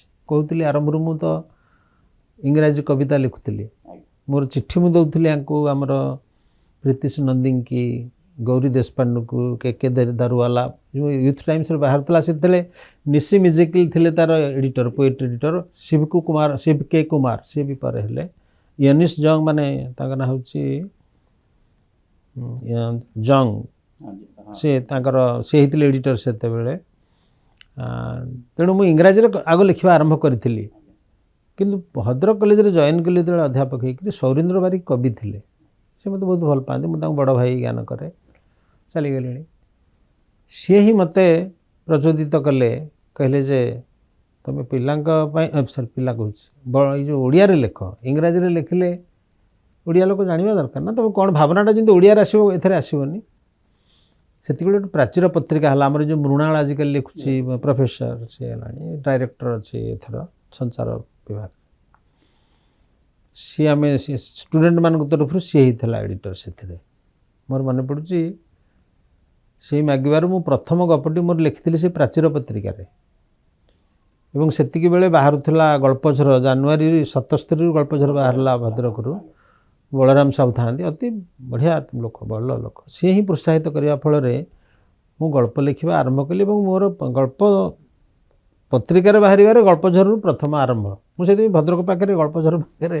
ନାଇଁ ଆପଣଙ୍କର ତ ଅନେକ ଗଳ୍ପ ଅଛି, କାହାଣୀ ଅଛି, ଅନେକ କଥା ଅଛି ତା ଦେହରେ। ଆପଣଙ୍କର ମାନେ ମୁଁ ଗୋଟେ ପଢ଼ିଥିବା ବହିଟି ଅବଧାରିତ ଅନ୍ୟାନ୍ୟ ଗଳ୍ପ, ଏବେ ସେଇଟା ମୁଁ ପଢ଼ିଥିଲି। ହଁ ଆଜ୍ଞା, ସେ ଯେଉଁ ସମ୍ପର୍କରେ ଆପଣ ଯାହା କହିବେ, ଆପଣ ପୁରୁଣାକୁ ନୂଆ ସହିତ ଯୋଡ଼ିବାରେ ଆପଣଙ୍କର ଲେଖନୀ ବେଶ ସିଦ୍ଧହସ୍ତ ବୋଲି ପାଠକମାନେ ମତ ଦିଅନ୍ତି। ତେବେ ମୁଁ ଟିକେ ଆପଣଙ୍କୁ ଗୋଟିଏ ପ୍ରଶ୍ନ ଏଠି ପଚାରିବାକୁ ଚାହିଁବି। ଆପଣ ପୁରୁଣା ସହିତ ନୂଆକୁ ଯୋଡ଼ୁଛନ୍ତି, କିନ୍ତୁ ଏବେ ଆଧୁନିକ ସମାଜରେ ବା ଆଧୁନିକ ପିଲାମାନେ, ଏଇ ପିଢ଼ିର ପିଲାମାନେ ବର୍ତ୍ତମାନ ବେଶୀ ଯାତ୍ରା ସାହିତ୍ୟ ହେଉ ବା ଯାତ୍ରା ପେଣ୍ଡାଲରେ ଚର୍ଚ୍ଚିତ ହେଉଥିବା ସଂଳାପ ବା ଲେଖା ବା ତାଙ୍କର ବହି, ସେଇ ଯେଉଁ ବହି ହେଉଛି, ଏସବୁକୁ ବେଶୀ ଆପଣେଇ ନେଇଛନ୍ତି। ସେଥିରୁ କ'ଣ ସେମାନେ କିଭଳି ଭାବରେ ଗ୍ରହଣ କରୁଛନ୍ତି, କ'ଣ ମାନେ କେଉଁ ନିର୍ଯାସ ତା ଭିତରେ ଅଛି, ସେଇଟାକୁ ବେଶୀ ଗ୍ରହଣ କରୁଛନ୍ତି, କିନ୍ତୁ ଆପଣଙ୍କ ଲେଖନୀ ଏକ ମାର୍ଜିତ ସଂସ୍କାରିତ ଭାବରେ। ଆପଣ ଦୁଇଟା କଥା ଆପଣଙ୍କ ମୋ କଥାରୁ ମୁଁ ବୁଝୁଛି, କାରଣ ଅନେକ ମୋତେ ବି କହିଛନ୍ତି ତୁମର ବହୁତ ପୁରୁଣା କାଳିଆ ମନୋଭାବ ହେଇଥିବ। ମୋତେ ପୁରୁଣା କଥା ଭଲ ଲାଗେ, କାହିଁକିନା ଗାଁ ପରମ୍ପରା, ପୁରୁଣା କଥା ଏସବୁ ପ୍ରତି ମୋର ବହୁତ ଆଗ୍ରହ। ମୁଁ ଚାହେଁ ଯେ ଆମେ ଆଗକୁ ଯିବା, କିନ୍ତୁ ପଛକୁ ଛାଡ଼ିବାନି। ଆମର ବହୁତ ଚମତ୍କାର କଥା ସବୁ ଅଛି, କେତେ ପୁରୁଣା ଦେଶ ଆମର, କେତେ ପୁରୁଣା ସଂସ୍କୃତି, ସେ ତ ହଜିବ। ଆମେ କ'ଣ କଠଉ ପିନ୍ଧିକି ବୁଲୁଛେ କି? କଠଉ, କିନ୍ତୁ ସେ ପ୍ରକ୍ରିୟା ଭିତରେ ଅନେକ ମୂଲ୍ୟବାନ କଥା ଅଛି ଯେଉଁଗୁଡ଼ାକୁ ଆମେ ଛାଡ଼ିଦେବାଟା ଉଚିତ ହେବନି। ତେଣୁ ଗ୍ରାମ୍ୟ ପରିବେଶ, ଆମର ପାରମ୍ପରିକ ବିଶ୍ୱାସ, ଯେଉଁଟା ବୈଜ୍ଞାନିକ ମତ ଆଧାରିତ, ଅନେକ କଥା ଅଛି ଯେଉଁଟାକୁ ଆମେ ଉଜ୍ଜୀବିତ କରି ରଖିବା କଥା, କାରଣ ସେଗୁଡ଼ାକର ଆମେ ସେଇ ଧନରେ ଧନୀ। ସେ ଆମ ସାହିତ୍ୟକୁ ଆସିବା ଉଚିତ, ସେଇଟା ଗୋଟେ ଏକ କଥା। ଦ୍ୱିତୀୟ କଥା ହେଉଛି ଯେଉଁ କଥା କହିଲେ, ଆଜିର ପିଲା ସିନେମା, OTT, ଏ ଯେଉଁ ଫେସବୁକ୍, ଇନଷ୍ଟାଗ୍ରାମ, ଏସବୁ କଥା ତାଙ୍କୁ ସାରା ପୃଥିବୀ ସହିତ ଯୋଡ଼ୁଛି, ଏବଂ ମନୋରଞ୍ଜନ କ୍ଷେତ୍ରରେ ମୁଁ ତା'ର ବିରୋଧୀ ନୁହେଁ, କାରଣ ସିଏ ହିଁ ଆସିଛି ସ୍ୱାଭାବିକ। ମନୋରଞ୍ଜନ କ୍ଷେତ୍ରରେ ଗୋଟେ ବୈପ୍ଳବିକ ପରିବର୍ତ୍ତନ ଆଣିଛି ବୈଦ୍ୟୁତିକ ଗଣମାଧ୍ୟମ, ଏଇଟା ସତ କଥା। ମୁଁ ଲକ୍ଷ୍ୟ କରିଛି ପିଲାମାନଙ୍କୁ ବେଶୀ ଆକୃଷ୍ଟ କରୁଛି ଭାବ ଯେତିକି ନୁହେଁ, ସଂଳାପ ତାଙ୍କୁ ବେଶୀ ଆକୃଷ୍ଟ କରୁଛି। ଗୋଟେ ସଂଳାପ, ଡାଏଲଗ, ତେରା କ୍ୟା ହୋଗା କାଲିଆ, ଆଜ୍ଞା, ଗୋଟେ ଧାଡ଼ି କଥା ବି। ତେଣୁ ଭାବ ଆଧାରିତ ନ ହେଇକିରି ଅନେକ କଥା ସାହିତ୍ୟରେ ସଂଳାପ ଆଧାରିତ ହେଇଯାଉଛି, ସେଟା ବେଶୀ ଛାପ ପକାଉଛି ପିଲାମାନଙ୍କ ମନରେ ପକାଉଛି। ଦେଖିବେ ଆଧୁନିକ କବିତାରେ ବି ଅଭିବ୍ୟକ୍ତି ହେଉଛି ବେଶୀ ଗୁରୁତ୍ୱପୂର୍ଣ୍ଣ ସେମାନଙ୍କ ପାଇଁ। ସେଥିରେ ଭାବ ଯେତେ ଗଭୀର ନ ହେଇଛି, ଅଭିବ୍ୟକ୍ତି ଯଦି ସୁନ୍ଦର, ଶୈଳୀ ପ୍ରଧାନ, ସଂଳାପ ଆଧାରିତ, ଏଇସବୁ କଥା ପ୍ରତି ତାଙ୍କର ଆଗ୍ରହ ରହୁଛି, ଯେଉଁଟା ମୁଁ ହୁଏତ ସେ ଧାରାରେ ନାହିଁ। ମୁଁ ଟିକେ ଭାବ ଆଡ଼କୁ ଯିବାକୁ ମୋର ଇଚ୍ଛା, ସେଥିପାଇଁ ପୁରୁଣା କାଳିଆ ମନେ ହୋଇଥାଇପାରେ। ମୁଁ ତ ଭାବେ ଆମେ, କାହିଁକିନା ମୋ ଆଖି ଆଗରେ ମୁଁ ଦେଖୁଛି ଯୌଥ ପରିବାର ଭାଙ୍ଗୁଛି। ତାର କାରଣ ହେଉଛି ଆମେ କୃଷି ସଭ୍ୟତାରୁ ବର୍ତ୍ତମାନ ଶିଳ୍ପ ସଭ୍ୟତା ଆଡ଼କୁ ବହୁତ ଜୋରରେ ଆସୁଛେ, ଏବଂ ଶିଳ୍ପ ସଭ୍ୟତାରେ ଆମେ ପୁଣି ଆହୁରି ବୈଷୟିକ ଦିଗରେ ଆଗେଇକିରି ଡିଜିଟାଲ ୱାର୍ଲଡକୁ ଯାଉଛେ। ଗୋଟେ ତାଠୁ ଆହୁରି ଆଗକୁ ଯାଇକିରି ବର୍ତ୍ତମାନ ବୁଦ୍ଧିମତ୍ତା କହୁଛନ୍ତି ତାକୁ, କୃତ୍ରିମ ବୁଦ୍ଧି ଆଡ଼କୁ ଯାଉଛେ। ତେଣୁ ଗୋଟେ ସ୍ୱାଭାବିକ ପରିବର୍ତ୍ତନ ଆସୁଛି। ଆଉ ଆପଣ ଦେଖିବେ ସାହିତ୍ୟରେ ବି ଗୋଟେ ପ୍ରକାରର ପରିବର୍ତ୍ତନ ହେଉଛି। ଷ୍ଟୋରି ଆଗରୁ ଥିଲା ଫ୍ଲାସ୍ ଷ୍ଟୋରି କହୁଛନ୍ତି, ମାନେ ଗୋଟେ ଝଲକରେ ତାକୁ ପଢ଼ି ହେବ, ଅଳ୍ପ ସମୟରେ ଆପଣ ପଢ଼ି ଦେଇ ସୁଖ ପାଇବେ। ଏଇସବୁ କଥା ଆସିଗଲା ବେଳେ ଅଳ୍ପ ଛୋଟ ଆପଣ ପଢ଼ିବେ ତାକୁ ବଡ଼ ଗ୍ରନ୍ଥ ଦେଖି ପଢ଼ୁଛନ୍ତି ଲୋକ କିନ୍ତୁ ବେଶୀ ଆଗ୍ରହଟା ବେଶୀ ଇଆଡ଼କୁ ଆଗ୍ରହ ରହୁଛି। ରହୁଛି ଆଜ୍ଞା। ତେଣୁ ଯେଉଁ ଯାତ୍ରା କଥା କହିଲେ ଯାତ୍ରା ବେଶୀ ଯାତ୍ରା ଲୋକ ଯାଇକି ଦେଖନ୍ତୁ ନ ଦେଖନ୍ତୁ ତାଙ୍କ ପାଖରେ ତ OTT ପହଞ୍ଚି ଯାଉଛି। ଆଜ୍ଞା ସେ ନିଜେ ତ ସ୍କ୍ରିନ୍ରେ ଦେଖିପାରୁଛନ୍ତି ସବୁ ଦୁନିଆଟାକୁ ଦେଖିବେ। ଏଇଲେ ଟ୍ରମ୍ପ କ'ଣ କରୁଛନ୍ତି ହ୍ୱାଇଟ୍ ହାଉସ୍ରେ କେଉଁ ଡିସ୍କସନ୍ କରୁଛନ୍ତି ସେଟାକୁ ବି ପିଲା ଦେଖିପାରିବେ। ଚାହିଁଲେ ଏଇଠି ବସିକି ନାୟଗରା ଜଳପ୍ରପାତର ମଧ୍ୟ ଦୃଶ୍ୟ ଦେଖିପାରିବେ। ସାରା ପୃଥିବୀ ଯେଉଁ ସାଟେଲାଇଟ୍ ମାଧ୍ୟମରେ ଆମ ପାଖକୁ ଆସୁଛି ଏବଂ ଆପଣ ଯାହା ଚାହିଁବେ ତାହା ଦେଖିପାରିବେ। AI ଆପଣଙ୍କୁ ବତେଇ ଦେବ। ଆପଣ ଚାହୁଁଛନ୍ତି ବର୍ତ୍ତମାନ ପାଉନାହାନ୍ତି ବହି ଫହି ପାଖରେ କିଛି ନାହିଁ ଗୋଟେ ନିର୍ଜନ ଜାଗାରେ ଅଛନ୍ତି ଆପଣ ଚାହୁଁଛନ୍ତି ଗୋଟେ ପ୍ରେମ ଗୀତ ଶୁଣିବେ ଆପଣଙ୍କୁ AI ଡିଭାଇସ୍ କରିକି ଦେଇଦେବ। ଆପଣ ଜଣେ ତିଆରି କରିକି ଦେଇଦେବ ମାନେ ଆପଣ ଗୋଟେ ଝିଅକୁ ଆର୍ଟିଫିସିଆଲ ଇଣ୍ଟେଲିଜେନ୍ସ ଯୋଉଟା କହୁଛନ୍ତି। ଯୁବକ ଲୋକ ଆପଣ ତା ନାଁ ହେଉଛି କ'ଣ ଗୋଟେ ନାଁ ଶ୍ୱେତଲିନା ନାଁ ଦେବେ। ଆଜ୍ଞା ଶ୍ୱେତଲିନାକୁ ମୁଁ ଭଲ ପାଏ ମୁଁ ଚାହେଁ ତା ବିଷୟରେ ଗୋଟେ ଗୀତ ଶୁଣିବି ସେ ଆପଣଙ୍କୁ ତିଆରି କରି ଦେଇଦେବ। ଏପରିକି ଏଇସବୁ ବ୍ୟବସ୍ଥା ହେଲାଣି ସେଇଟା ହିଁ ଗୋଟେ ବିପଦ ହେଉଛି ଏଥିପାଇଁ ଯେ ଆମେ ଅନ୍ୟଠୁ ସାହାଯ୍ୟ ମାଗିବା ଯେତେବେଳେ ସାହାଯ୍ୟଟା ସବୁ ସେ ଦେଇଦେବ ଆପଣ ତାହେଲେ କରିବେ କ'ଣ ଏଇଟା ଅସୁବିଧା।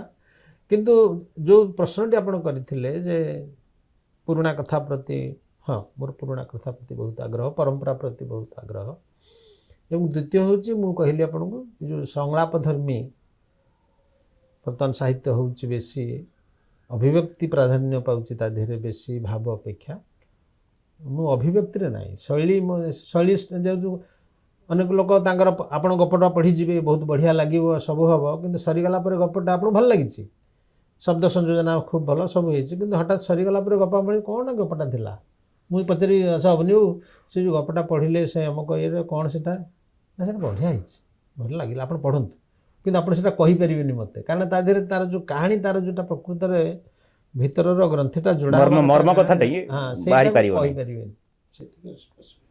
ତେବେ ଆପଣଙ୍କ ବିଚାରରେ ଯେ ଆପଣଙ୍କର ଯେଉଁ ଆମେ ଯେଉଁ କଥାଟି ଚିନ୍ତା କରୁଥିଲେ ବା ଆପଣ ଯେଉଁ କଥାଟି ବର୍ତ୍ତମାନ ପ୍ରକାଶ କଲେ ତାହା ହେଉଛି ପୂର୍ବ ପରମ୍ପରା ରହିବ ନୂତନ ଭାବଧାରାରେ ଆମେ ଆଗକୁ ବଢ଼ିବା ଏଇଟା ହେଉଛି ଆପଣଙ୍କର ବାର୍ତ୍ତା। ସେଥିଟା ତ ଗୋଡ଼ ନା ନିଶ୍ଚିତ ନିଶ୍ଚିତ ନିଶ୍ଚିତ। ତେବେ ଆପଣ ଏ ଲେଖାରେ ଯେଉଁ ଲେଖା ଆପଣଙ୍କର ଆସୁଛି ତା ଦେହରେ ଏଇ ନିକଟ ଅତୀତରେ କରୋନା ସମୟରେ ଆପଣଙ୍କର ଯେତେବେଳେ ଆପଣ କ୍ୱାରେଣ୍ଟାଇନ୍ ଭିତରେ ରହିକରି ବା ଘରେ ପୁରା ଏକୁଟିଆ ଥିଲି ଆଜ୍ଞା ଆଜ୍ଞା ମୁଁ ସେଇ କଥା କହିବାକୁ ଚାହେଁ ଯେ ଆପଣଙ୍କର ସବୁ କଥାରେ କଥା ବ୍ୟଥା ବେଦନା ଏବଂ ତା ଭିତରେ ମଧୁର ଅନୁଭବ ୟାକୁ ବାସ୍ତବ ଚିତ୍ର ଦେବାରେ ଆପଣ ଲେଖନୀ ଚାଳନା କରିଛନ୍ତି କ'ଣ କହିବେ ସେ ସମ୍ପର୍କରେ? ହଁ ଆପଣ ଯେଉଁ କଥାଟି କହିଲେ ସାହିତ୍ୟର ଭିତରେ ଦୁଇଟି କଥା ଥାଏ କାହାର କେତେ ଭାଗ ମାପ ସେଇଟା ଭିନ୍ନ ବାସ୍ତବତା ଥାଏ କଳ୍ପନା ବି ଥାଏ।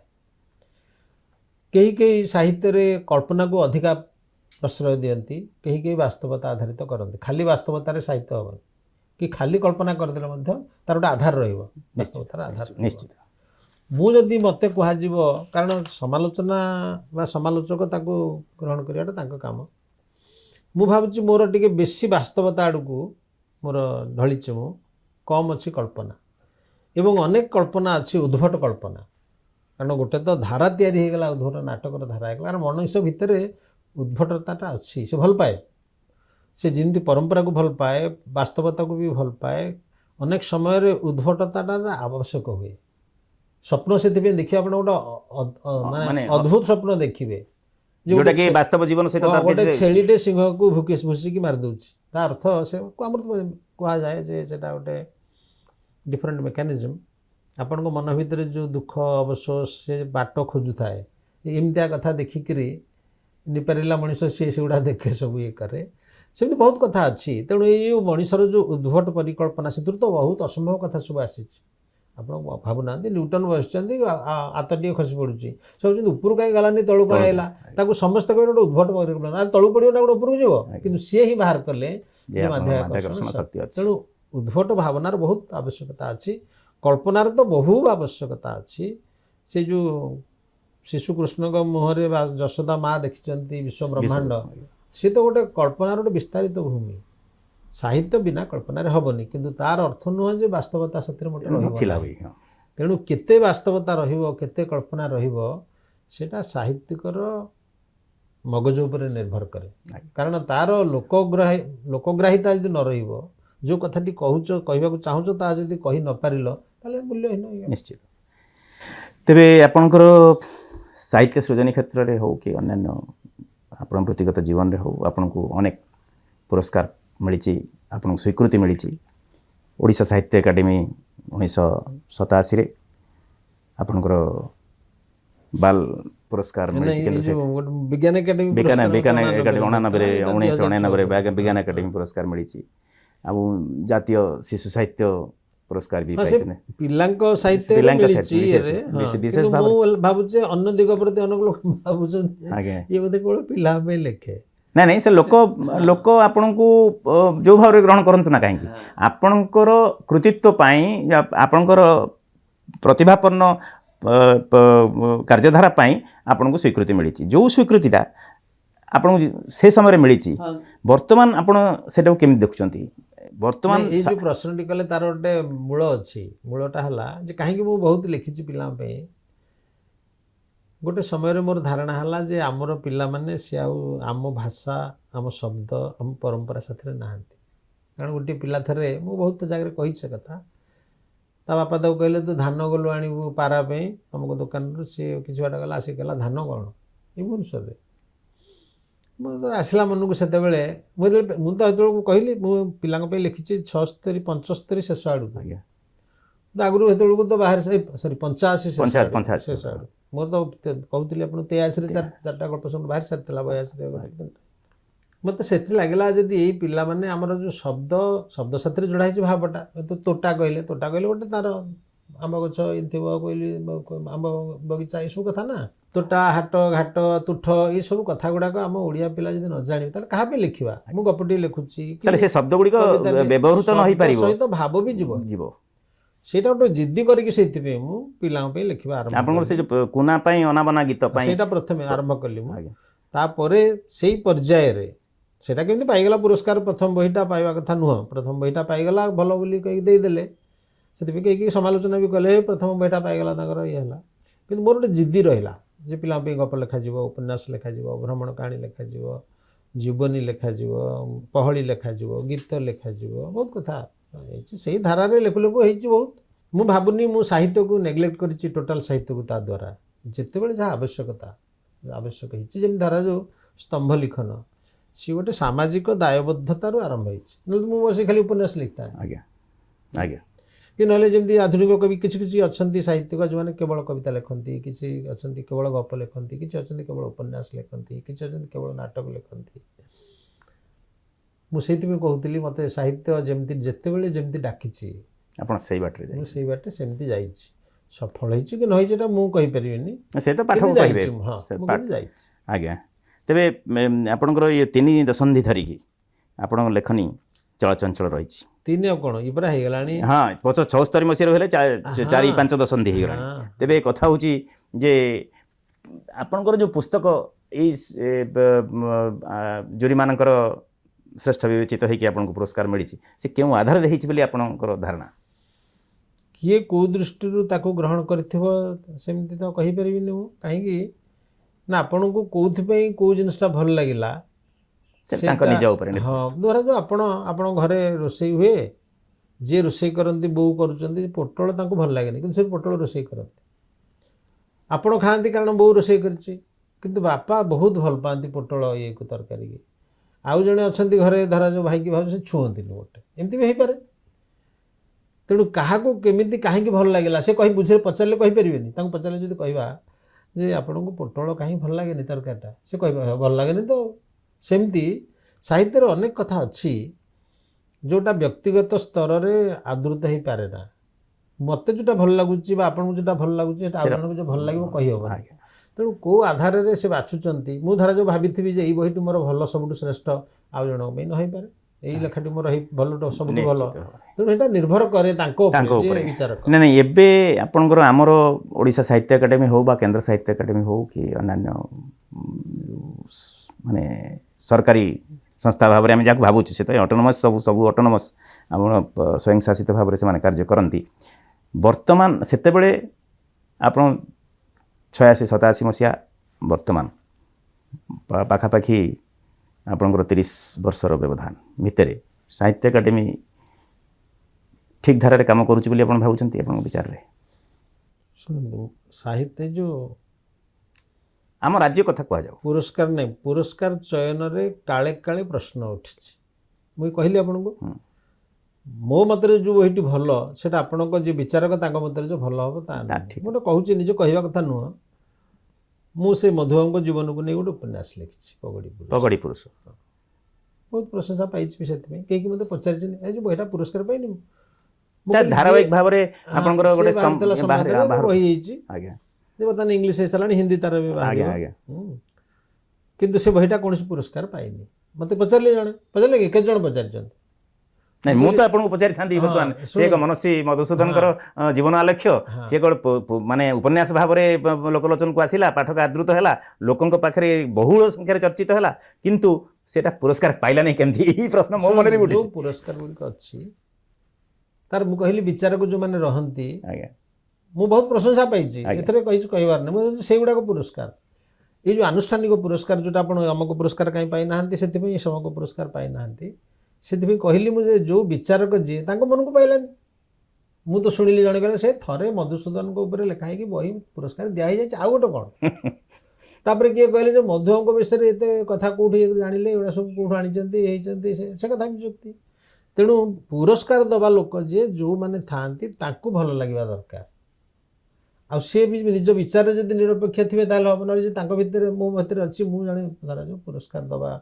जूरी अच्छी मु ठीक कर मत अबनी बाबू भल लगती अबनी बाबू मोर प्रीति भल कि अबनी बाबू को दबा चाहूँ सी तार से करेंगे तेणु सी तृतीय मु दूर रही लोकटा जी सी तारा सब तारा कौन भल पाई जी चाहिए जन्म मु कहबनी जे अबनी से अमक गाँव में बसी भल लगे से पुरस्कार किसी कथा ना तेबे आपणकर ये मुझे जावाई चाहिए आपणकर वृत्तिगत जीवन कथा टिके अधा रही जाइए मो मन प्रश्न उंकी मारुची आपण अध्यापना काल रे पिलामानंकर बेस श्रद्धाभाजन होते तेबे गुरु छात्र संपर्क वर्तमान जमी कलुषित है किसी जगार देखा दूची विभिन्न छात्र छात्री भितर गुरु शिष्यर संपर्क रहूना एक अवांछित परिवेश सृष्टि होची शैक्षिक परिवेश वातावरण नष्ट होची एवं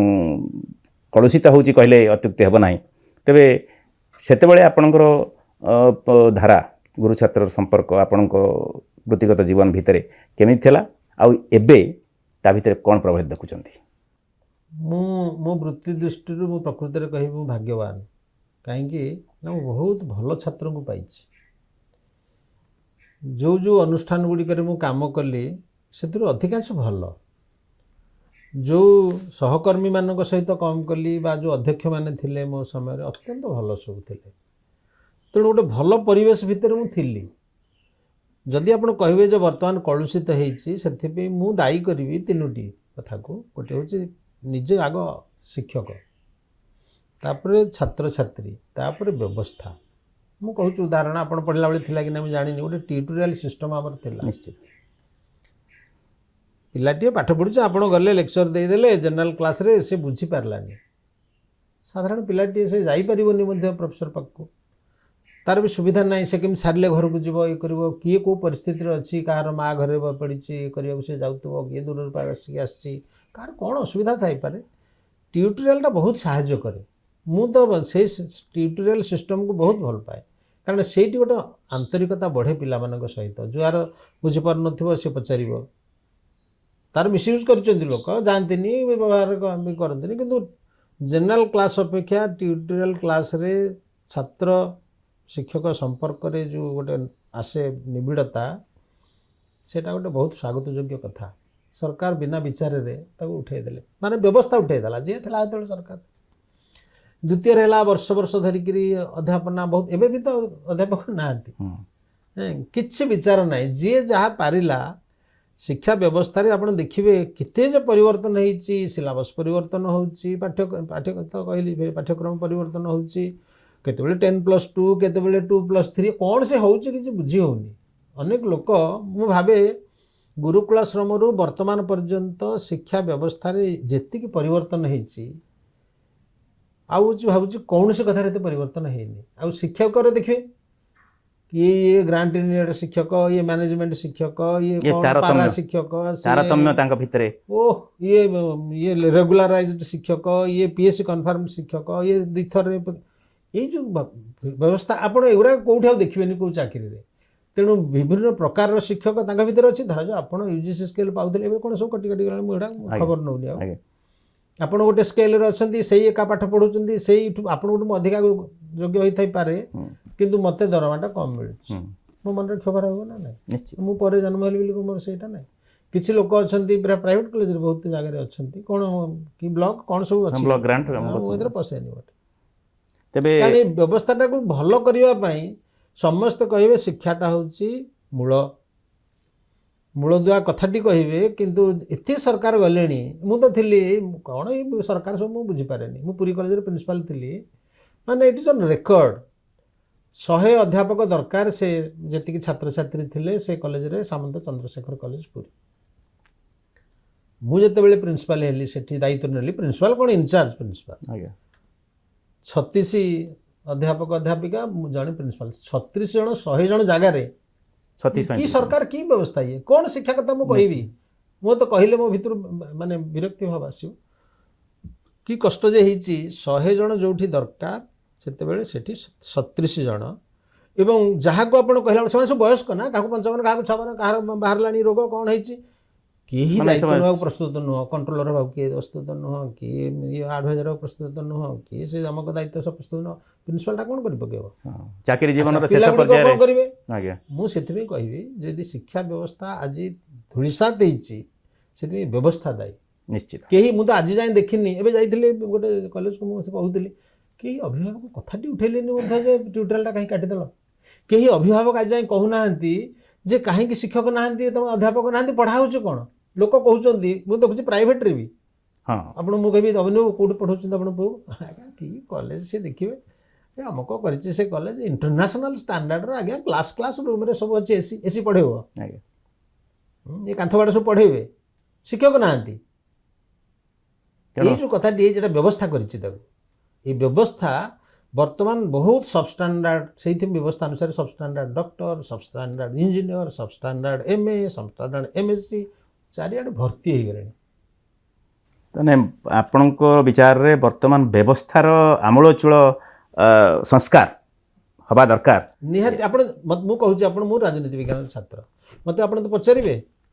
राजनीति विज्ञान रे जो कथा गुडी अछि राष्ट्र कोन स्वातंत्र्य कोन सरकार कोन सार्वभौमत्व कोन से हमको कौन कही मत पचारे तो मुझे आप न बुझे पारि तेल मुझे पढ़े बुझेनि से शिक्षार अर्थटा हूँ बुझिकी बुझेवा निश्चित मुझे आज दिन में आपको कहूँ आज जातु जेकोसी इंग्राजी सूत्र लेखन डाकतु ओडिया सूत्र लेखन डाकतु पॉलिटिकल साइंस 4टी प्रश्न पचारतु हिस्ट्री 2टी प्रश्न पचारतु डाकी आणतु एम मान बसईकरी फास्ट क्लास फास्ट डाकतु ना उत्तर पाइबे ठीक भाव उत्तर कि आम देखीचु आप करके चाहिए से छात्र थे से आपण साथी पढ़ुव सी गोटे कहूब ये विषय आप आश्चर्य हे आश्चर्य कला भाया पिला ना किसी दोष ना से प्रक्रिया भितर को तार तो जो क्लारिफिकेशन गलानी मोट व्यवस्था दायी तेबे मोर मन पड़ुची गोटे कथा आपण राजधानी कॉलेज रे जतले थिले छात्र छात्री माननकु नेई आपण एक संगठन गढ़ी आस भाव मोर मन होउची आमे सब भाई बंधु से तार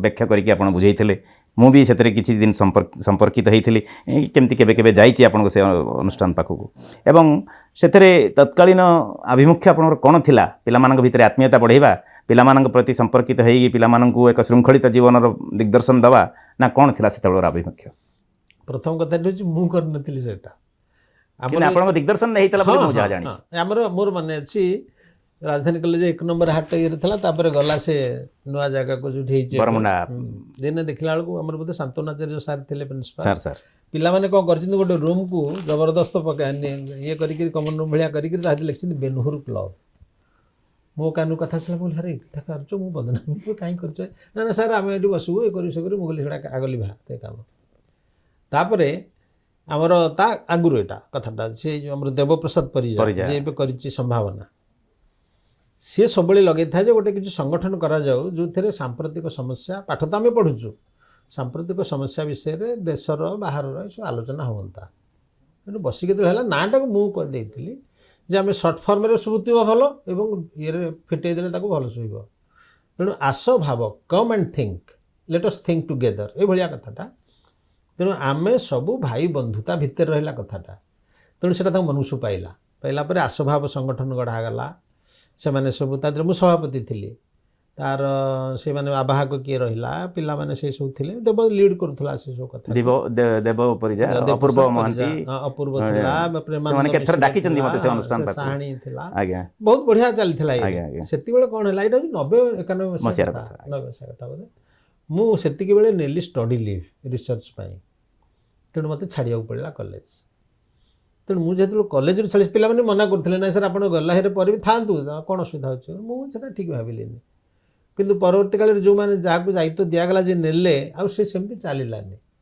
ଏବେ ବି ସେ ଫାଇଲ୍ କୋଉଠି ଥିବ, ଭାରି ଦୁଃଖ କରେ ମୁଁ ଯେ ଏତେ ସୁନ୍ଦର ଭାବରେ ସେଟା କରିଥିଲେ କିନ୍ତୁ ବନ୍ଦ ହେଇଗଲା ଆଉ। ଆଜ୍ଞା ନାଇଁ ମାନେ ମନେ ହେଉଛି ଆପଣଙ୍କର ଏ ସବୁ ସତ୍ତ୍ୱେ ଆପଣଙ୍କର ଏଇସବୁ ସାହିତ୍ୟିକ ଧାରା ବା ବୃତ୍ତିଗତ ଧାରାକୁ ଛାଡ଼ିକି ଆପଣ ଏଇ ଯେଉଁ ସାଂଗଠନିକ ଦକ୍ଷତା ମନକୁ ଛୁଏଁ, ଆପଣ ଆମ ଓଡ଼ିଶାର ଆଦ୍ୟ ସଦସ୍ୟ କହିଲେ ଅତ୍ୟୁକ୍ତି ହେବ ନାହିଁ, ଠିକ୍ ହେବ, ଫାଉଣ୍ଡିଂ ମେମ୍ବର।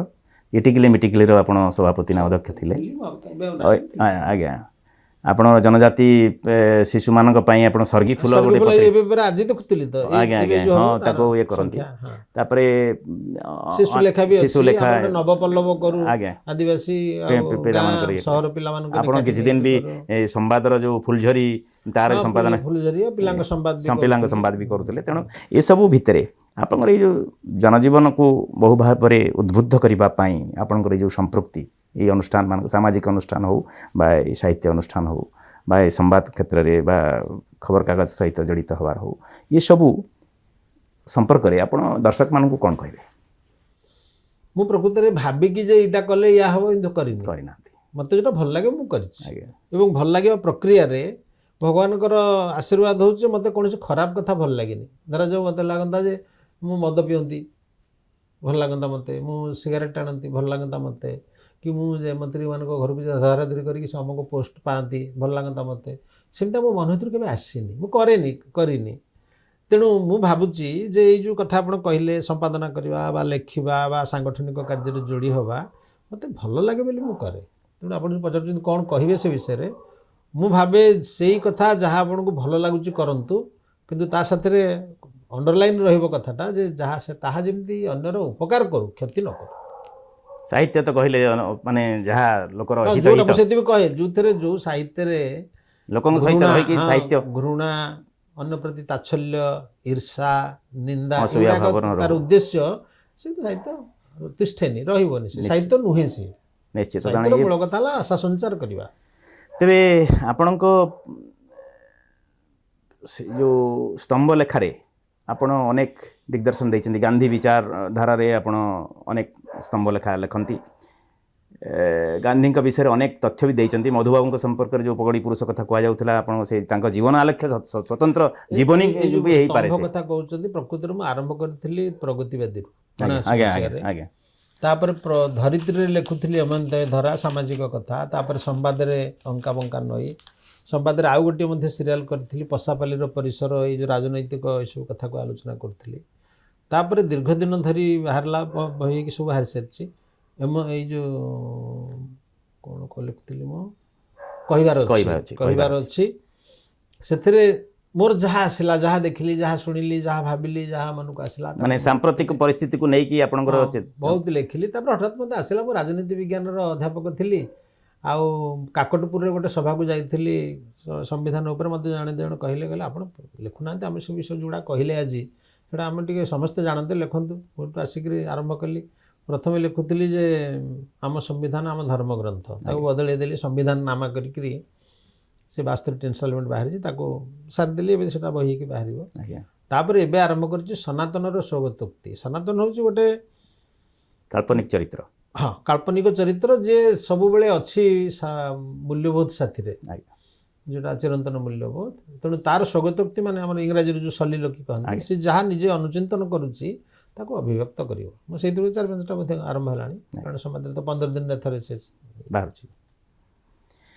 ତେବେ ବର୍ତ୍ତମାନର ଓଡ଼ିଆ ପାଠକ ଆଉ ଲେଖକ आउ साहित्य संगठन बा लेखकीय वृत्तिधारी लोक मान सहित एवं साहित्य एकाडेमी इधर समन्वय आनिबारे सांप्रतिक समय कि प्रकार पदक्षेप आवश्यकता रही आपण विचार रे?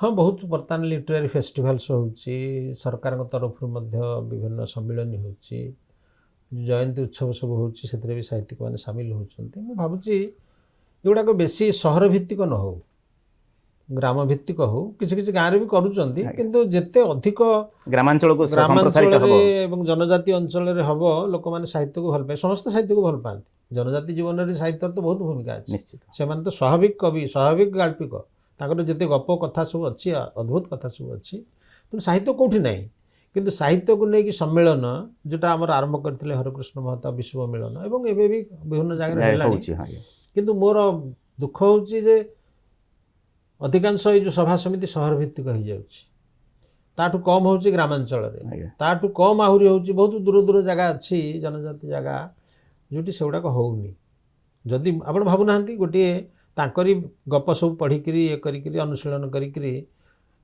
भुवनेश्वर 10-8 जन जाइकरी से गप को आलोचना करते सुजोग दिंते सीनापाली कि डुंगरीपाली ये सब बसिक सी होनी आम आणिकी नचौचे सहर में देखुचे ठीक अच्छे दबा सुविधा तुम ओडिशी जाकि नाचुनी सी भी देखते ना कारण सी भी आम सिस्टम गोटे पार्ट तेणु सी भी जानते जनजाति जीवन में जो मैंने अलग भी अच्छा जो सहर फहर अच्छा भी नाच ये सी हो खाली नचेब तुम नाचुन सेमती साहित्य साहित्य आलोचना कर सामाजिक पाक जाओ सामाजिक स्तर में साहित्यिक स्तर साहित्य स्तर में हो साहित्य क्षेत्र में हो सांस्कृतिक जीवन में हो ये गोटे भाव विनिमय एक सूत्र स्थापन हवा दरकार काम हूँ जोड़ा भाव को भाव में जोड़ा साहित्यर काम एवं भाव को भाव में जोड़ी जो उत्तरण भावटी आने जोटा सुख दिए आनंद दिए ताही साहित्यर काम साहित्य पुरस्कार पुरस्कार ये साथ दौरान भल कथा कि रही तेरे आज निर्भीक विचार शेष प्रश्न आपण को श्रीयुक्त दास बेनूर महोदय को संप्रति ओडिया भाषा साहित्य बा उत्कलीय संस्कृति सामाजिक स्थिति और तार गति प्रगति संपर्क में दर्शक मानू आपणकर विचारशील चिंताधार पदुटे कहे बहुत हेवी प्रश्न ये मुझे से विषय कह भाषा संस्कृति विषय साधारण कथा हो निज भाषाटी की भल पाइले साहित्य को भल पाइले आपे माटी को भल पाई हम कारण आम चिन्हीचे माटी को भाषा भाव माध्यम दृष्टि माध्यम तेणु दृष्टि परिष्कार हवा दरकार भाव गभीर हवा दरकार एवं भाषाटी श्रृंखलित हवा दरकार एवं बहुत भाषार बनान ठू आरंभ करी प्रयोग ठू आरंभ करी बहुत विभ्राट है से गुड़िक सब बेसी देखा बेसी बाहर देखुची एत भूल सब लेखारे प्रकाशन बहुत बड़ बड़ लोक भी खातिर भी ना जो बर्तिकारु बत्ती बत्तीटा दीर्घ कहीं हम षाटिकारु शाढ़ी शाढ़ीटा दीर्घ कहीं हम पाचेरी हर्षई कहीं दीर्घ कहीं हम सबुठी किराणी पाचेरी सबुठी लिखि दौरान लोक ये गुहारी गुहारी दीर्घ कहीं हम सबुठी नहीं आमर जो दरकार जो आमर माने दीर्घ उच्चारण आवश्यकता पड़ुची सेठी आमे दीर्घकार दबा कि दीर्घकार दबा तार अछि विधि अछि गाभीरु गाई हेची गाभी दीर्घ ही तेणु गाई तेणु से जो आसी मूल स्त्रीलिंग ये लिखा है आप धर पूरण पूरण कह पूर्ण हर्ष कि हम पूर्ण मूल सूत्रटा देखा पड़ो से व्यतीत आप जो कथा पचारे तार बड़ कथाटा हूँ भाषा शुद्ध हवा दरकार कारण व्याकरण तैयारी भाषा को शुद्धा रखापी ना तो प्रकृत भाषा प्राकृत भाषा कथा होते तेणु भाषाटी शुद्ध हवा दरकार आम भावटी गभीर हवा दरकार ओडिशा को लोक भल पाइबे केमती भल पाइबे गभीर हेले ना भल पाइबे ऊपर ठाउरे हेले कौन हम तुम सब भावुव कि ओडिशा छाड़ी पलैकि अन्यठी रही भल पाइब केमती हेनी ना तेणु भाषा को भल पाइबा दरकार भाव को भल पाइबा दरकार और सबुठ बड़ कथा हूँ माटी की चिन्हवा दरकार ओडिशा माटी कौन कौटी अच्छी अधिकांश लोक जानते तेणु से भल पाइबाटा से गभीर हो पार साधारण जीवन चर्या वर्तमान भाव एवं निजर भाषा एवं परंपरा को धरी माटी मनस्क हवा दरकार यही चिंतन नहीं यही विचार नहीं आज निर्भीक विचार कार्यक्रम को एटी रखिबा। नमस्कार।